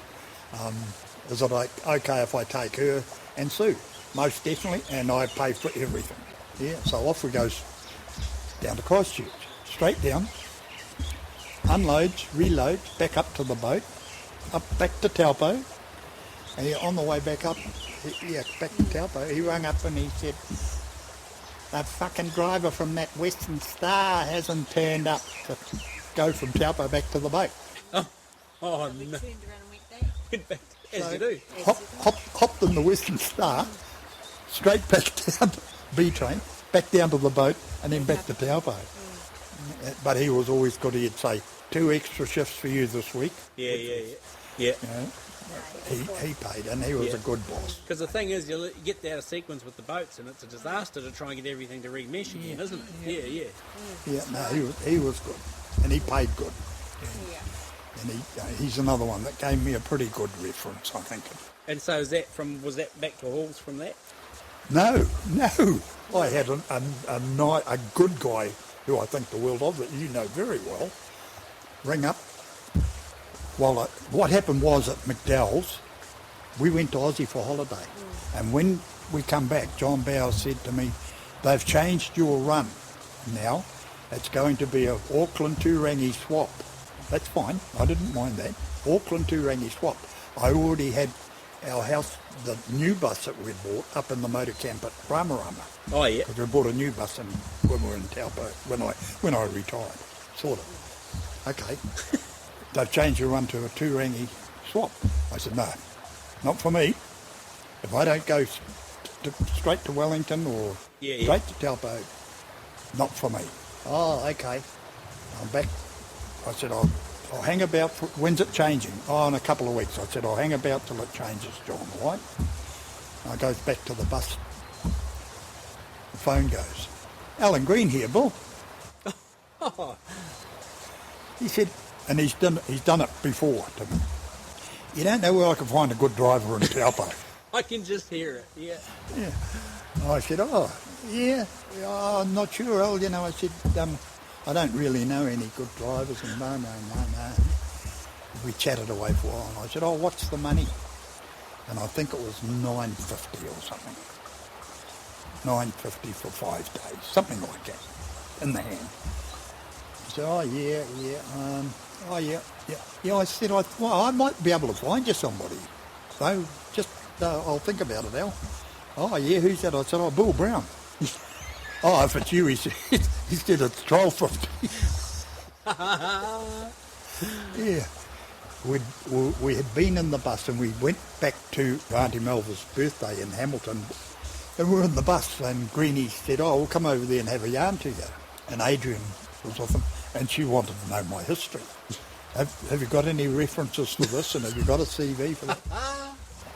And Greenie said, he doesn't need it. He doesn't need it. I'm telling you, he doesn't need it, Adrian. Yeah, so I started with Greenie, and I was coming up to retirement age. Yep. And we decided then we'd sold our bit of land. We're in that rented house that you came and stayed in. Yep. At Waireki. And so you were just picking up the truck for him and doing Palmy returns to Taupo, or what? I was doing Taupo, Palmy, unload, reload, deliveries up to supermarkets in the Hawke's Bay. Oh, yep. And then Watties fully loaded back to Taupo. Yep. So this is when Granny was working at Linfox. Yeah. Yep. With 8-wheeler Foden. Yep. Okay, gotcha. Yep. And he was a good boss too. And there was odd nights when Greenie or he had Mark Harvey doing it sometimes, come to Taupo, and then I'd have to go back over through Benidale and go down to go that way because the desert's shut or stuff like that. You know, the roads are shut. Yeah. But no, he gave me a good reference too. Yeah. But I've been pretty lucky with jobs and bosses. Yeah, we went up, retired and went up north. Yeah. In the bus. That was to cousin Kevin Brown. And we were going to go up to the Barwons and pump gas and be hippies. Yeah, because you had the trike motorbike then too, eh? With the little opening boot on the back, eh? And that was pretty cool. Yeah. Suzuki Intruder. Yeah, that was, yeah. We went down to the Sandspit motor camp, and Kevin had a nice home at Sandspit. And then his wife's down there talking to us, and next thing Kev comes down, he said, "What are you doing?" I said, "We're going to go up to the Barwons and pump gas," because I was already on the super by then. Yeah. And he said, "Hang about here, and I'll give you all the work you want." And we started. Fucking physical stuff, rolling out hundreds and hundreds of metres of mulch, post-dealing. Oh, yeah. Because he had an area, he had a few acres there. Through this big wetland area, it was like bloody near like going from here to the shop. Trucks would come in and dump it, and we'd shovel it over the fence with forks, and with those bloody silage forks, roll it down and make another big roll that down, and then we'd try and keep a roll intact and screw it around down the bottom as best we could and roll it down that way. Planted thousands and thousands of natives. Yeah. Then he says, "Oh, you're doing, I need this doing." So he went out and bought a little 2.5 ton digger. Yeah. And a little 4-wheel drive tip truck. Yeah. Yeah, for us to do all of this work, mate. Fucking laid miles of that big blue water pipe. Yeah. Bloody miles of it. Some places double roads because of how he wanted it and shit like that. He said, if you go down to the Cowrie warehouse, there's some big beams in that down there, Cowrie beams and stuff. You buy up what you think you need, because I want you to build Gazebo thing out in the garden and then go and get another load of railway sleepers so that we could build quite a large raised garden on the hillside. Yep. We did a lot of arty good work for him, and thinking that was going to last 3 months, but it just dragged on and on and on. And then I get a ring from my son-in-law at Halls, and you come and take a container to Christchurch for me. Yeah, no worries, down there in the middle of the night, and off you go to bloody Christchurch, come back up, go back up there. One run we did okay, only to Picton, but it was from Auckland straight on the ferry, straight across up to Spring Creek Rail. Yeah. Unloaded 40 foot there, put another one on off the rail, straight back to Auckland.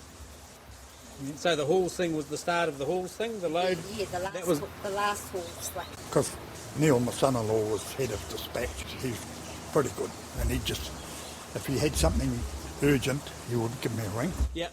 Yeah, and then when things finished up there, which... So how many years were you doing that off and on stuff at Halls for him? Oh, only for a year or so, and then it was back there hard out. Yeah. So 208, give or take. When you slotted back in at Halls. Yeah. Yeah. And so what are you, how old are you then when you slot back in at Halls? I was 78 when I left Halls. Right. Okay. And I only left because Neil left. Yeah. Oh, no, I had a better reason to. Because my old K100 that you would have seen. Yeah. That was my arsehole. That was part of me. Yeah. It decided to die. Right. It had a repower of ISX 525. Because when you went on it had a black motor in it, eh? It had an N14 in it, didn't it? Yeah. And then they put that red motor in it, and I did actually I must have pumped them up there, because according to Craig Medill, I'd done 1.25 on that motor. Oh, yeah, since 2009 till whenever that. Yeah. Yeah. But a couple of times I walked off, I'd pack a shit and walk off. and then they'd ring up, or I'd feel like I need to go to work, so I'd go back. But no, I was 78 when I stopped working there because... And so that was, you were always on the Auckland Christchurch? No, Auckland to the boat. Auckland to the boat. And every now and then it would be Christchurch. Yeah. But my last few years was Auckland to the boat. Just Auckland to the boat, but 3 rounds every week. I was doing around about 4,500 k's a week. Yeah. Down to the boat. And then come back one day and just come over the top of Bombay Hill, and I rang the guy and the head of the workshop guy, and I said, there's a bit of a tick, tick, tick in this motor I don't like. He said, okay, mate, do your deliveries. I used to do really 2 big deliveries in Auckland, usually at 1 unit for foodstuffs and 1 unit for countdown. Yeah. And he said, do your deliveries and we'll have a look at it when you come in. Then I got up to Manuel Hill and I managed to get off the road. Yeah. Just put a rod through the side. Oh. So they said to me, you can have a new Western Star. Beg your pardon? I said, get that fucking thing fixed and I'll stay. Because it was really part of me. And I looked after it pretty well. Yeah. And okay. Oh, no, you've got to have this Western Star. Push button automatic. So I don't want this fucking truck. Oh, you look good, it suits you, Billy. I said, I don't want it. We're going off for a holiday again to Aussie. I said, right, it's like this. I said, you either have a manual truck for me when I come back from Aussie, or I don't come back. Oh, you're joking. I said, I'm not fucking joking. Oh, came back in the office. What are you going to do about a truck? No, you have 1311 or whatever the number is. That's your truck. You stick with it. No, here's my card. My security card. Here's my card. Here's my fucking fuel card. Get the scissors and chop it up because they were giving you personalised fuel cards. Right, yeah. With your name on, like your truck number. So chop that up while I'm watching. I don't come back. Sue drove the car home and I drove the camper home. Back we came. Didn't go back. But Neil had gone over to, my son-in-law had gone to Nikau by then. Oh, right, yep. Yeah, so over I goes to Nikau. I was on a Hino six-wheeler up there for a few weeks, and then I got a Kenworth, that eight-wheeler bonneted tractor unit they had, and I was carting machinery and stuff out of Westport because they'd knocked down the... Oh, the old Holson Works. Yeah. They'd knocked all that down. Yeah. And carting machinery back from there, mainly up to Auckland, to Mary, and a few loads up to the Gisborne Hospital where they were knocking the hospital down. Neil went away for holiday. They asked me to take a truck for a COF. And so I took my own water blaster up and cleaned up this bloody old Iveco and had it looking $1 million. They said, take it for a VCA first. I know I went and did that. And when I come back to the yard, oh, where's my fucking Kenworth? Oh, so-and-so's got it. He's going to work around Auckland with it. I said, well, sorry, mate, I don't come back. You don't do that to me. And that was around that time my eyes were getting really, really bad. My good eye, I was driving home around Island Block, coming home from Mary one evening, Friday it would have been, and around the back of the old Puka Mine, it was just like a big cloud of diesel smoke. Just about. So that was in the low light of the evening, when you say the sun was coming on night? But it happened again a couple of days later. We went down to see my auntie who's in hospital in Matamata, in the old folks' home. And we come back, drove back and around the back by the racing car track at back of Warrawoa there. I said to Sue, you're going to have to drive. And I went and saw Peter, the optical guy and thing. He sent me straight down to get another needle. And so now I've got to have a needle there every 2 months now for the rest of my life. Yeah. To keep my eyesight. Yeah. And so as long as you keep getting the jabs in the eye, you can see. Yeah. So, interesting question, Bill. Where's the passion? Is the passion just hard work, or is it the machines, or is it both? I think both. Probably from my personal point of view, it is pride. Yeah. You know, I'm going to show these bastards. Yeah. You know, even at, I'm not joking, am I? Even at Nikau Contractors, we were carting from Lincoln Road up to Redvale, contaminated soil. Yeah. I was lapping those guys. Yeah. All these younger. Yeah. But there's a different approach. It's like I said at the beginning, and I don't know if you agree or not. But it's like it's about like making work part of the fabric of your life, not something that you have to do between living your life. Yeah. Isn't it? Yeah, that's right. But I think I've made work my priority. But too high a priority? Yeah. Not made a lot of money. Yeah. No. Yeah. No. You know, had some good jobs and good pays. Yeah, but no, back in those days, I was actually unreasonable. Yeah. I was unreasonable. You know, poor bastards, forklift drivers at Mainfreight, they used to get a lot of, like, schooling guys up. Stuff. Yeah. A number of times I physically grabbed guys off the forklift. just one night I got that angry, I just got a guy and fucking let me on there because I was trying to show him how to tuck. Like that. Yeah. And he wouldn't. He would come in straight or he would come in this way. And I'm trying to... It got me that pissed off. I just fucking literally threw him off the forklift. I mean, like I go back to the start of the thing, and there's lots of people that have mentioned it, Clary, Lance, and I think in Times and Guy's article and things like that. And I lived it. Like the Bill Brown that I worked with in the logging days when you were with Clary and I was driving number 14, is one of the great lessons you teach people inadvertently without doing it is you're here for a long time each day, make it fun. Like if there's a chance to and I don't know, I must have got off scot-free. Like I must have been blessed because you and I were quite often had a bit of a jab at each other over different things. I haven't forgotten the talk. Yeah. But it was always like, I don't know, it must be just that mood or the air you create, eh? It was, No, I think back then, I think I got along with everybody. Yeah. Until they pissed me off, like... Because it was a good group in those days. I suppose if I said, what's a highlight across your driving career with that spanning now 60-something years, it'd be hard to... be impossible, isn't it? I remember on the phone the other day when you were talking to me, when we were about to jack up this interview, you said to me, at the end of the day, it's about the people. Yeah, it is about the people. And right back, back in the end of the 50s and the early 60s, we really only worked with a half a dozen people. Yeah. Okay? You know what I mean? Yep. You went into the bush, there was a bulldozer driver and a cross-cutter. Yep.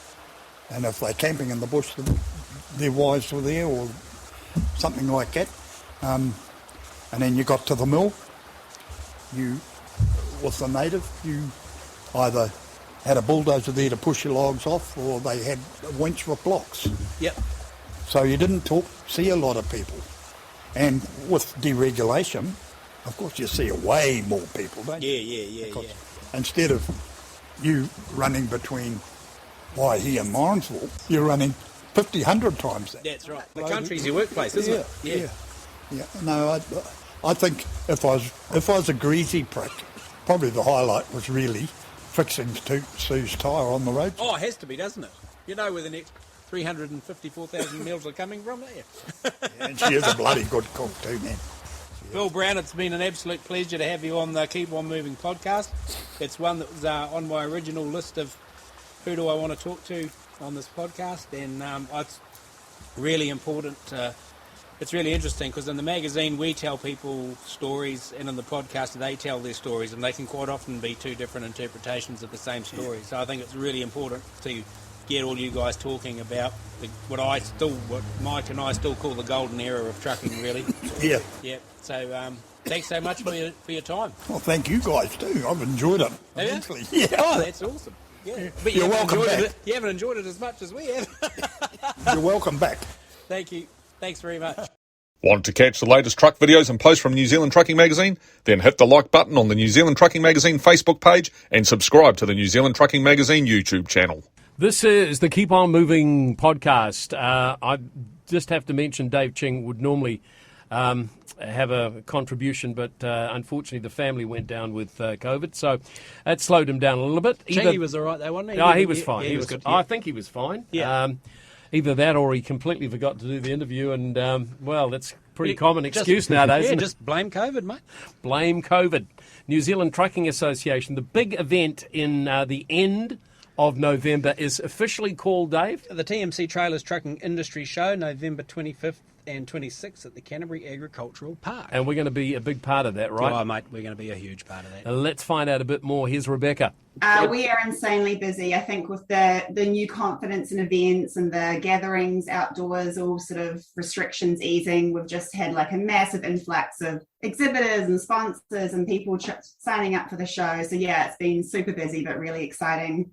Excellent. And you can feel an energy building, you can feel an excitement, and it's going to be really busy at the showgrounds, I would take it. Absolutely. We're expecting record numbers. I mean, we've already sold out 70-80% of our exhibitor space. So if you're needing to book a site, I'd really recommend getting in quickly. So it's, a lot of excitement building. Absolutely fantastic. And of course, there's lots of things on inside the boundaries of the broader huge show. There's the UDC Show and Shine, there's the Powfinger Crane Championships, there's the New Zealand Truck Driving Championships, and so there's like little boutique things going on within the boundaries. It's not just a truck show; it's an everything show, isn't it? It's a complete trucking festival, really. That's a great term to phrase. A complete trucking festival. Well, that's kind of what it's become. I mean, it's a massive step up from the 2018 show. We've introduced obviously 3 huge competitions at this event: the TR Group Driving Championships, like you said, the Powfinger Crane Championships, the big Liebherr all-terrain crane competition. So yeah, those 3 things are massive events in themselves, running at the shows. I mean, the appetite for a show like this is going to be huge because like it's been so long and we've had so many disappointments, you know. Absolutely, yeah. And even with the borders opening, we've had exhibitors from Australia booking in, so, and a big contingent of Aussies wanting to come over for it. So I think it'll even be an international event, which is awesome. And of course, great beneficiaries, the Child Cancer Foundation and the Ronald McDonald House get the proceeds donated to. Yep, absolutely. Yeah, as always, all our show proceeds donated to charities. So yeah, really like to get as many people along. So the more people that come, the more money we can raise for them, which is an added bonus. Fantastic. And so I've just heard this little chat between you and I'm keen to get involved and interested, and I want to grab one of those last slots and spaces or get involved somehow. Who do I talk to? How do I get in contact? Absolutely. You talk to me, drop me an email or go to the website and you can find all the details. It's probably the best way. So the New Zealand Trucking Association website, and then we've got a special dedicated section for the show. It's got all the details. You can download the show information pack and you can contact me from there. We'll touch base regularly on the months leading up to it between now and then, and you can focus in on different things and give us the detail on what's happening and tell us how progress is going. Yep. Fantastic work, and we'll talk to you soon. Okay, thanks, Dave. Coming soon, it is the feature interview, Bill Brown, the full interview coming shortly on the Keep On Moving podcast. Sounds like you interviewed a hero, Dave. Oh, well, look, one of the things I want to do in the podcast interviews is make sure that we get a fair share of like pure driver interviews, like guys who etched out a career behind the wheel from start to finish and forged themselves a reputation and are icons on the New Zealand highway system. And there's no one that sort of ticks all those boxes any better than Bill Brown. And I have to say here that it's a raw Bill Brown interview. So if the kids are listening to the Keep On Moving podcast and you're a parent at home, just have a listen first to the feature interview, and just make sure that you're happy for them to go on, because I've left this raw because if I don't, it's not Bill Brown. Exactly. It's got to be Bill. Brilliant. Okay, time to do the traps now. The industry trap starting with Dave from the association. Yep, New Zealand Trucking Association. Dave Boyce. Well, certainly the timing's a challenge, Dave. It really is. Like if you look at the consultation that NZTA have put out on regulatory funding, fees and charging, and that, it appears the intent is to put more cost onto the trucking industry. I mean, the Director of Land Transport has come out and said that our industry is not paying its fair share. So not sure whether we agree with that. But the proposals would see their regulatory revenue increase by 40% from 185 million to 264 million per annum. Well, that's another $80 million. And our industry certainly can't afford to absorb this cost, certainly not at the moment. And one would have to consider that much of this regulatory cost is part of the original RUC legislation that goes back to 1978. All that regulatory cost was included in that road user charges. So why is it now being separated out? Because the thing, when you look at it, the wider inflationary thing, I mean, you know as well as I do, probably better than I do, because it's been quite a few years now since I've actually been at the cut and thrust of transport itself. But it's not an industry that has an abundance in terms of margin. So any cost that they impose on us, our industry is at a position now where we're having to pay more for wages, we're having to attract people in. So that cost is only going to end up in the pocket of one payer. As you said, that cost needs to be passed on. It's not only passed on to the consumers within New Zealand, so your price of your bottle of milk or your loaf of bread, but it's also hamstringing our economy as well. I mean, New Zealand and some of our overseas markets are we're about 14,000 kilometres away, whereas some of our competitors are only a couple of hundred k's away. So you put extra cost on our exporters to export that product with extra transport costs and all that. What do you think you're doing to their competitive position? I mean, you're just making it harder for them. So from a New Zealand Inc. point of view, it just doesn't make sense to impose that cost there. Certainly, if you're talking about costs, like one of the things, we're helping a lot more trucking operators at the moment who are under enormous financial and mental health stresses. They're trying to keep their businesses viable with significantly rising costs and supply issues. We're not just talking diesel, which has doubled in price in the last 12 months, but all business costs. Wage rates have risen sharply, driven by a driver shortage, increased living costs, and government-imposed immigration settings that are strangling access to overseas-based drivers. And this has been compounded by competition from overseas trucking companies who are now targeting New Zealand drivers. I mean, you know, our drivers can leave the country now, and some of them are being enticed, and it's not going to help our situation. If you look at the supply of new trucks and trailers, it's becoming more difficult, with a number of suppliers quoting lead times of 18 months or more. It's a case of grabbing what you can get rather than what you want. You know, we're seeing operators that have had one brand of truck for the last 30 years, and now they're having to buy alternative ones, and that's sort of testing their loyalty. Not only that, it's driving up the value of used equipment, and that's if you can get it. We're seeing prices for 2-year-old trucks and trailers that are matching the prices of new gear. I mean, you know, these are trucks that have already done 300,000-400,000 Ks. This is just absolutely unheard of in our industry. Rising inflation is flowing through to all business costs. Finance rates are fast rising, and lenders are becoming more risk adverse and asking for more financial information and more equity than previously.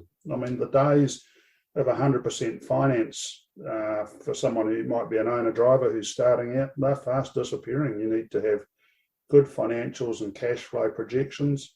And certainly if you need help and guidance through this situation, don't hesitate to reach out to us. We've got a lot of experience in that, cost modelling and advice on that for people in that situations. Are you getting lots of inquiry, like from existing members, to recheck cost models again and say it's the landscape's changing that quickly that can you run your eye over this and see if I'm still viable? Absolutely, Dave. I mean, one of the tools we've put out for our members, because a lot of them were struggling with, was just adjusting their fuel. So we've done a fuel adjustment factor calculation, which is available to our members, which just helps them, work it out from their base costs. Because, I mean, not everybody's been applying those costs in the past. A lot of them have been hesitant to put their rates up and have been struggling to come to terms with it, but they can't carry on doing that. They've just got to do that and get the revenue in. So it is a bloody challenge, Dave. It really is. Yeah. And it's a challenge that at the moment has got very little on the horizon in the way of a sunrise or a light at the end of the tunnel at the moment. We're just going to keep ploughing on in this uncertainty for quite some while. Well, you know, if the light at the end of the road has anything to do with this government, it's probably a train that's coming to run you over.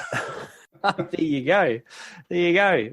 And so that's probably worth the takeaway thought of the day. Probably, I'd imagine. It's it's a difficult time, and there's definitely a room reading thing going on, and it's very similar to the message we're getting from elsewhere. And there is a lot of stress and a lot of anguish out there, and it's a very difficult time to be running a road transport business.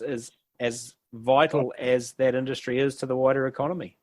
Well, definitely. And, you know, we were talking before about the road user discussion document that's up at the moment for consultation. And we've surveyed our membership. We put out a draft submission on our thoughts, and we've asked them for their feedback. And that overwhelmingly the feedback has been to stick to the principles of the original 1978 RUC legislation, and that was that the money was used for building new roading infrastructure, maintaining the roads, providing supporting regulation and enforcement.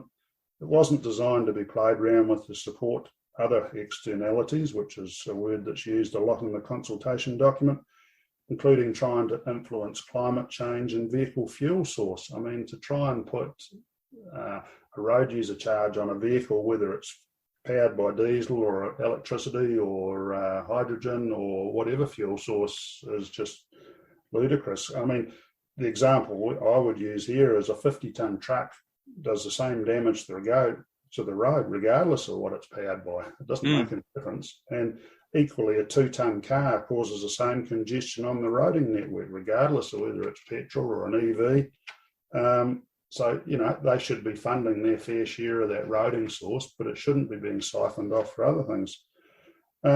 We've collated all that feedback and we've put a submission into the MOT, and we'll certainly be involved in that review process going forward. And we'll certainly make sure our part of the industry's voice is heard.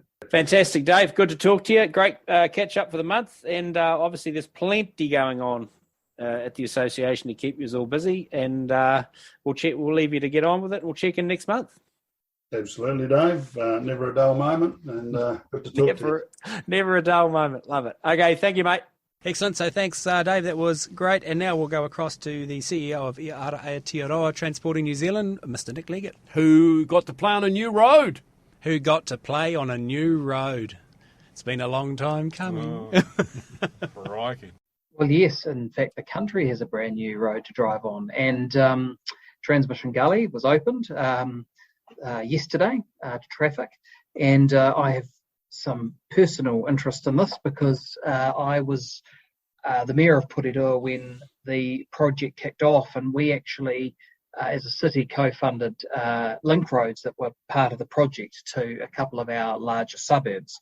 So there's a sort of a sense of personal satisfaction for me in this week. But, what are the lessons here for the industry? What are the lessons for the government? Look, this is an anti-road government.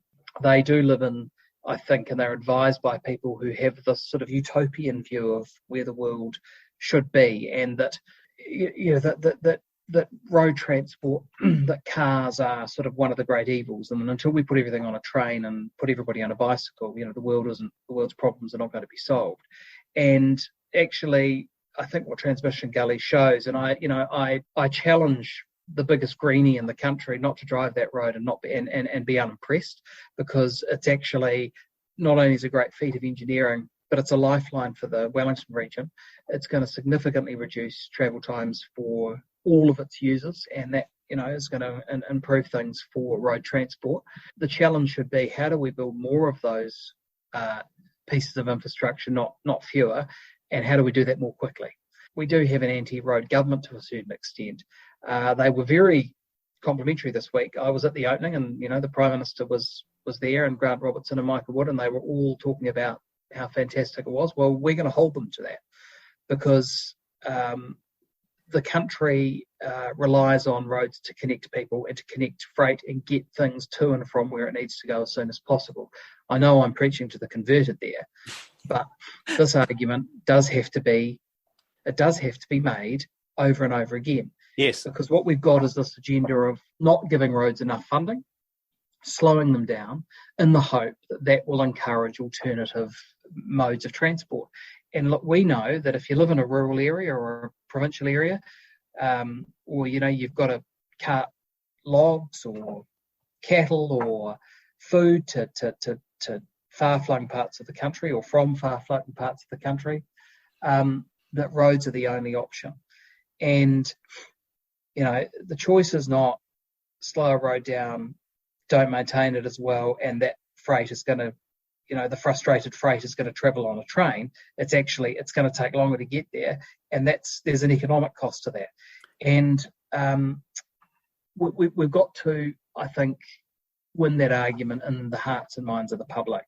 So it's only through public pressure that the government is going to respond to this. And we've been involved in campaigns around State Highway 5, Nate Kitatopa, we've talked about that before, State Highway 6, Nelson to Marlborough, and those speeds have been slowed. But actually, we haven't seen a material difference, I don't believe, yet that we can measure in the sort of things that the government believe are, going to be the outcomes, like safety and, fewer accidents. So the fewer accidents and the safety occurred before the speed limit was lowered on that State Highway 5 in the Hawke's Bay. Yes. Because they policed it more and they spent some money on maintenance. Well, shivers, Yes. It's not rocket science. So I think, my message to people listening today is, Transporting New Zealand, we've got the year of government and the year of the media. In the last 12 months, we've been in the media over 500 times on behalf of the industry. Not only can no other association in the industry compete with that, no other association, perhaps other than Business New Zealand, can compete with that. So it's making these arguments over and over again, and bringing the public with us, understanding the importance of roads. And we've got the shining example now in Wellington with Transmission Gully. It's only taken decades. We've got to continue to make that, articulate the arguments. Ensure that the roads that we do have are well maintained, and not see this constant heaping of pressure and cost on road transport. Because we know that if you increase road user charges, if you increase the cost of doing business for a trucking company, and the pressure on a truck driver by slowing them down on their work time and on their mental health, those costs are all going to be transferred to consumers. And look at inflation, look at the country now as we spiral. These costs are just being heaped on. And so we do have to continue to articulate. Yeah, that's exactly right. And when I saw the increasing in the transport costs news start to break last week, the admin costs around transport, even if they weren't in a good place structurally, and even if they did need a change, if it's been wrong for a long time. What's another year? And the room's not being read. Like, we've got out of control fuel prices that we don't know where they're going from any minute to the next. It's up and down. Got a ruck review. We've got wages going up all the time to try and retain and recruit. And so, did something else need to be thrown in the pot, or is it like, yep, we know that needs doing, but there's just a bit happening. There's a bit too much water boiling in the billy at the moment. That's it. I mean, and they say the fees and charges review, it's not going to take place until the end of next year. Well, this stuff is not short term that you've just identified, So why put it in front of people now? No, exactly. All it does is it just pushes that pressure. Stress. Yep. And so that's it. As we've said it, you said it. Read the room. Some of some of the administrative changes they propose will be quite good, and I'm sure we'll have no problem with them once we get into that detail over the next few weeks. This is not an industry. This is an industry that's carried the country through COVID on its back, on the back of its trucks, and that needs to be recognised. And the cost of transport, and the cost of what we buy in the supermarket, or the goods that we buy, wherever we go, that those costs are reflected in those goods and in that food. So I'm not sure the dots are joined often. What we've got is this sort of ideological view. I talked about the sort of utopian, this perfect world where everybody rides a bike. I don't see that reality for the country, and the policy decisions that are driving that are just adding costs. Well, of course, the contradiction in it all for me is that the generation that now makes up the bulk of society in terms of workforce and consumers and have never been less tolerant on delays of such an incredible breadth of product. So, yes, that's right. so that can, and the only thing that can even come close to satisfying their demand for service is a truck. Correct. And if we want clean, big, fast trucks, and I mean fast trucks in the context of not, don't jump on it because I said the evil fast word, but you're dead right. If we want big, clean, high capacity, high average speed hydrogen trucks, say for example, linking our major cities, then we need to fix the footpath that they're driving on. We need to do that, and we need to ensure the economy and the industry are not run down to be able to pay and invest in that future. Yeah. And this is the problem with, I think, the climate debate a little bit, is we know as an industry that we've got a contribution in reducing emissions. We know that most of the technology doesn't exist, but actually I think what you've outlined there, Dave, and I've heard you do it before, that idea around hydrogen, fast, larger trucks running between the major cities, for us to invest and have the funds to pay for that and for the technology to be developed, the economy needs to be really strong. And so slowing everything down before you've got an alternative is the very wrong way to go. Yep. Well, fascinating discussion. Would you like to close out with talking to us about Save Our Supply Chain? We are running this campaign, and we've talked about it earlier in the week. It was around this Omicron threat to absenteeism of truck drivers that we saw quite seriously affect supply chain in Australia and the US and the UK. We wanted to get in front of that, and we did do that. And we've had actually at last count about 340 drivers across the country nominate and say, look, I've got a license, prepared to do some relief driving, or actually maybe I want to work more permanently in the industry again, or come into the industry for the first time. Look, the number one issue we hear from transport operators is that they have a shortage of drivers. This is the sort of campaign that shows the industry's opening its door to drivers. I have to be really, really upfront here. We're concerned at the lack of interest that's being shown by transport operators in this. To me, when you've got a problem, you go out and you try and fix it. Yep. We are running this campaign, and we've had some interest, quite good interest from transport operators. But when we put names of people with classified licences in front of transport operators who say they have a shortage of drivers, it's really important that they pick up the phone to those people. Yes, so, absolutely. And that's the challenge I think we're having. So, like, if there are people listening that work for a transport operator that needs staff, get in contact with Transporting New Zealand. If you're a transport operator yourself, please get in contact, register your interest. It doesn't matter if you're not a member of Transporting New Zealand. We are doing this for the industry. We work for the industry. Yes. And that's about doing good across, wherever in the country you are.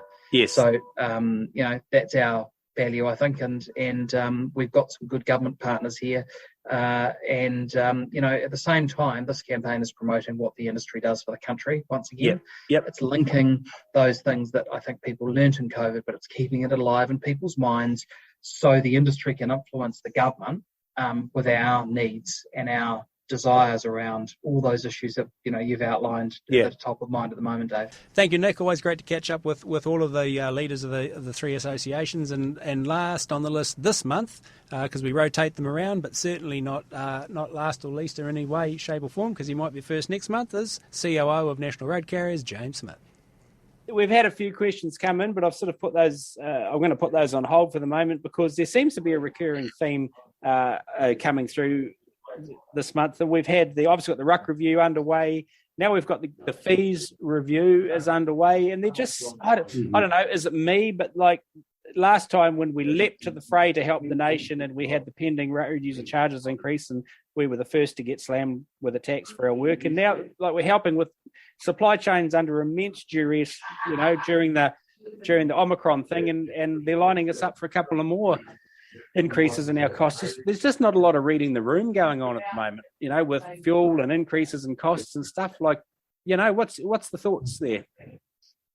Yeah, I think there are. You're 100% right, David. I don't think any politician is able to read a room. So I don't think it's in their job description is to be able to read a room. Certainly when you've got an overwhelming majority in the House, you no longer need to read a room. You can actually walk around with your eyes completely shut. Now, what you'll probably find is as 2023 looms, eyes may get opened. And there may be sort of a testing of the air and a wee gaze around the room to see where it's gone, because I suspect the room is actually probably already left. Yeah, and is focused on what the next government is going to be able to do, and that's certainly the feedback we're getting from around the industry is they've almost given up on this one. Yeah, and what's I suppose, and that's the mood amongst the membership for the NRC is that we need to get this country rocking again. Let's just get on with it. Oh yeah, I think there is that. In fact, when we've gone out for feedback on the different reviews, the ruck review and the fees review and things like that, there is that feeling coming back from members is look, we're more focused on actually growing the business, keeping up with demand, and they're more worried about not having enough people to either drive the trucks or work the machines and things like that. And a lot of these reviews, like the fees review especially, if you look at that, I mean, there's been a lot of noise about it, but it's really minor. It's simply reallocating cost into buckets where it should have been at the beginning. You look at it and you go, gosh, what were they thinking back in 2008? Did they just sort of apply a standard thing across everything without even any reflection as to what it costs to do it? And you look at the review and you go, yeah, a lot of it actually makes sense. Yeah. And that's right. But I think one thing we're learning in modern day economic theory is that so much of economics is actually confidence. So it's it under and even the perception of a change in cost structure or something, and people don't need another thing in their inbox just at the moment. And the timing's appalling. I mean, if it hasn't been done for so long, why do it now? Yeah, correct. And I think that there's also, because there's no good news coming in to balance it as well. Yes. So everything you see is, oh gosh, we're adding this little bit of cost, or your fuel's going up dramatically.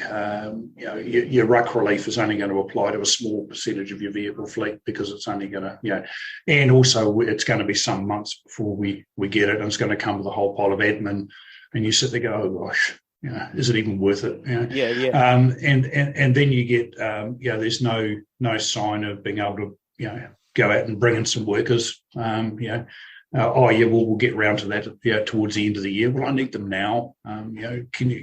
Could somebody please tell me now? And I think that's the biggest mistake I think the current government's done, is they haven't delivered a clear pathway forward that shows some degree of optimism and oomph. Yes. Everything is all about overabundance of caution. I think that's got to be the buzz phrase for this government, isn't it? Overabundance of caution. Yeah. And so you sit there and go, look, just can we get on with it? Yep. Yep. So in regard to the fuel increases, what's the mood there? What are you seeing? Because there's such an unknown quantity, and we don't know how long the externalities of the causes are going to press on. Are you seeing more a lean towards a general rate increase over a FAF? No, not yet. FAF is still is the best way to deal with fuel because it is going to fluctuate. It's going to fluctuate a heck of a lot. I mean, we had. Just today, we had old Biden open up his tap a little bit more, that trickled down. And you got the barrel price, sort of looks like it might head back towards 100, which you'll see a drop again.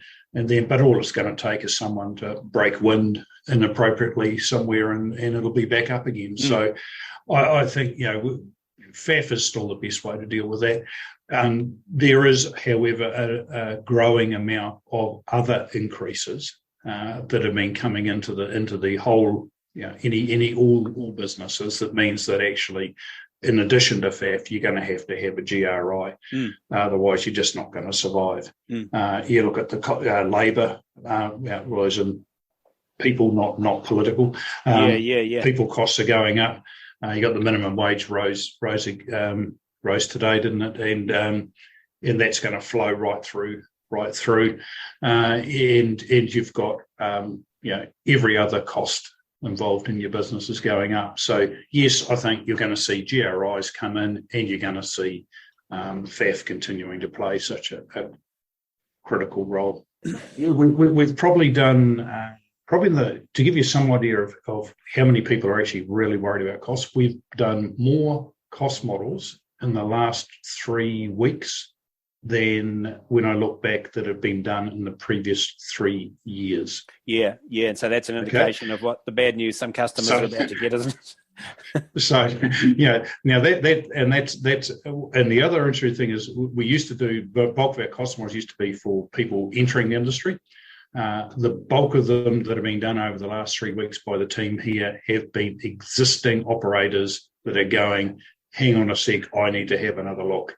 Yeah. Can I get because our model looks forward a year, so it's a predictive model. So, and it's timing. The end of the financial year's arrived. They're going, oh, Christ, that wasn't too good. What's next year going to be? And so, we're doing an awful lot of those. And quite a lot of FAF calculators flowing out the door as well. So as people realise, gosh, if they didn't have them, they need them. Yeah. No, they're very interesting times, and of course, with the exorbitant margins that exist in the road transport industry, that the people that are going to bear the cost of that are only sitting in one place. Oh yeah, that's right. I liken it to operating our industry is a little bit like trying to do acrobatics in a tiger moth, 20 feet off the ground. The smallest mistake, and you're just a ball of flame. And that's what happens. And when you look at the margins that many businesses operate on in road transport, they're just so tiny that it doesn't take much. And also the amount of businesses that get clobbered by domino effect. So they may have a perfectly good business, but then somebody 9 dominoes back falls over, and it doesn't matter how shiny and how good a domino you are, when you get clobbered over the back of the head, you're going down. So, I mean, one of the good things about road transport businesses is quite often you can pick them up and move them. You can help a member say that, okay, yep, shit's happened. Right, how can we sit down with you and look for another opportunity elsewhere? And because the overall economy is growing, we still got there are some quite a lot of good news out there. You can do that. So it's unlike that during the GFC, when the whole economy was down, that was a lot harder. It was a lot harder to do back then because there was so much of the economy was slowing down. Now you get a member in trouble nearly every time. We can find somewhere else for that member to operate and for them to carry on. This is the Keep On Moving podcast. Almost time to wrap it up, Dave. Let's just go back to the beautiful noise. Yeah, Muzz, I know you cut me off before I could say anything. Oh, sorry, bro. What sort of clues are you going to give us? That's a truck slowing down. as any discerning ear will be able to tell straight away. And I tell you what, I'll be surprised if I have to give any clues for this one whatsoever. There'll be ears that listen to this and go, oh yeah, I know what that is. Yeah. All right, we're just about to wrap up. No, we're not. We're not going to wrap up. We've got one more check-in for next year's big show at Easter. Again, it's the biennial Wheels at Wanaka is coming up in Easter 2023, and I had a chat to the media organiser there, Annabelle Roy, and they are really starting to gear up for what will be another very special weekend. We've had it twice now, so the inaugural show was in 2019. And we were fortunate enough to get it again last year in 2021. So Wheels at Wanaka is a biennial event that happens every second year over Easter in Wanaka. We alternate with the Warbirds show. It was the year one was bigger than we anticipated. We had 12,000 people turn up, and vehicles from all around the country came to exhibit, which was fantastic. And then it grew a little. And when I say a little, it grew a lot. And we were all very surprised how much it grew. So last year we had 25,000 people through the gates, and we actually extended it over 3 days. So who knows what will happen in 2023, especially if those borders open. But we'll be ready, and we're excited. Yeah. The difference between Wheels at Wanaka and most other vehicle shows is that Wheels at Wanaka is not at all stationary. So it's not a bring it in, park it up and wander around it for the weekend. Instead, we've got nearly 60 acres of different arenas. So at any one time, you could be over as, you talked about the Tiracat Earthworks extravaganza where there's a big viewing hill, and then down in the playground, there's, 10, 20 big civil earthworks machines all working at one time. Then you can stroll over to the dirt pit where there might be an enduro cross, like a motorcycle obstacle course, actual competition going on with motorbikes zooming around. And then there's a rally car track. And then at the same time, there's truck and fucking tractor pull going on in that arena. The steam engines are cranking. There's cars everywhere, and in the middle of all of that is the Highlands Parade Ground. So every 15 minutes we have a different parade going around the central arena, which I can tell you is a logistical nightmare to manage, but great fun. Yes. So there's really something to watch. Yeah, and it's great that every 15 minutes, regardless of the fact that there's stuff going on all the time, that every 15 minutes there's a different enthusiastic group of people from the show showing there. So even if you just want to have a sit down and a hot dog and a drink, you can still actually go and watch. And you're dead right. It's the interactivity of Wanaka that absolutely nails it. And it starts from days out. Like there's groups of enthusiasts perched on the side of the road, seeing what's on its way there. You know, it's an incredible thing. And the convoys, Dave. Oh my goodness. Yeah. The convoys that start from all ends of the country and head to Wanaka. Yeah, look, you want to take a little extra time on the roads that weekend. You can't be impatient. There's all kinds of things hurtling at all different speeds towards Wanaka. I took a friend's truck down there, picked it up in Christchurch and took it to Wanaka last year for him, and with some displays on it. And when you go through the towns and there's trucks parked up en route that are staying in the hotel for the night, and they see you come through and they know where you're going and you know where they're going, and there's horns and waving, and it's out of control. Yeah, it is. And it's a fun old time being at the gate watching what's arriving, because you never really know. We have pre-registration and that will open soon, but it's always a bit of a surprise of who's rolling in next and where from and what's on the back. Yeah, that's exactly right. Well, Annabelle, thanks so much for your time on the Keep On Moving podcast, and we are going to keep in regular contact, and you're going to keep us updated on you're going to build the anticipation and the excitement as we get closer. Yes. Yeah. Thank you to you and the team at New Zealand Trucking too. You've been supportive since day one, and we can't say how appreciative that we are. Thank you. Excellent. No worries at all. It's a fantastic event, and regards to everyone, and we'll talk again soon. And we'll see you in 2023. Yes. Thank you.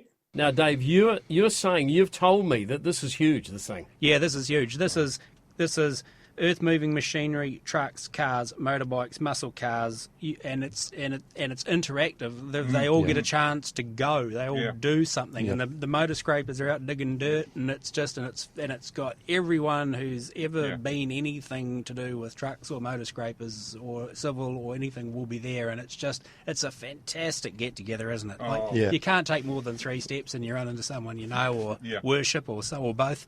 It's been lovely seeing your faces. Well, mind you, we do on the Zoom, don't we, really? But it's not the same. It's not the same. Yeah, you're so much better looking in real life, mate. Well, I was just going to say, I didn't realise how good-looking Cav was.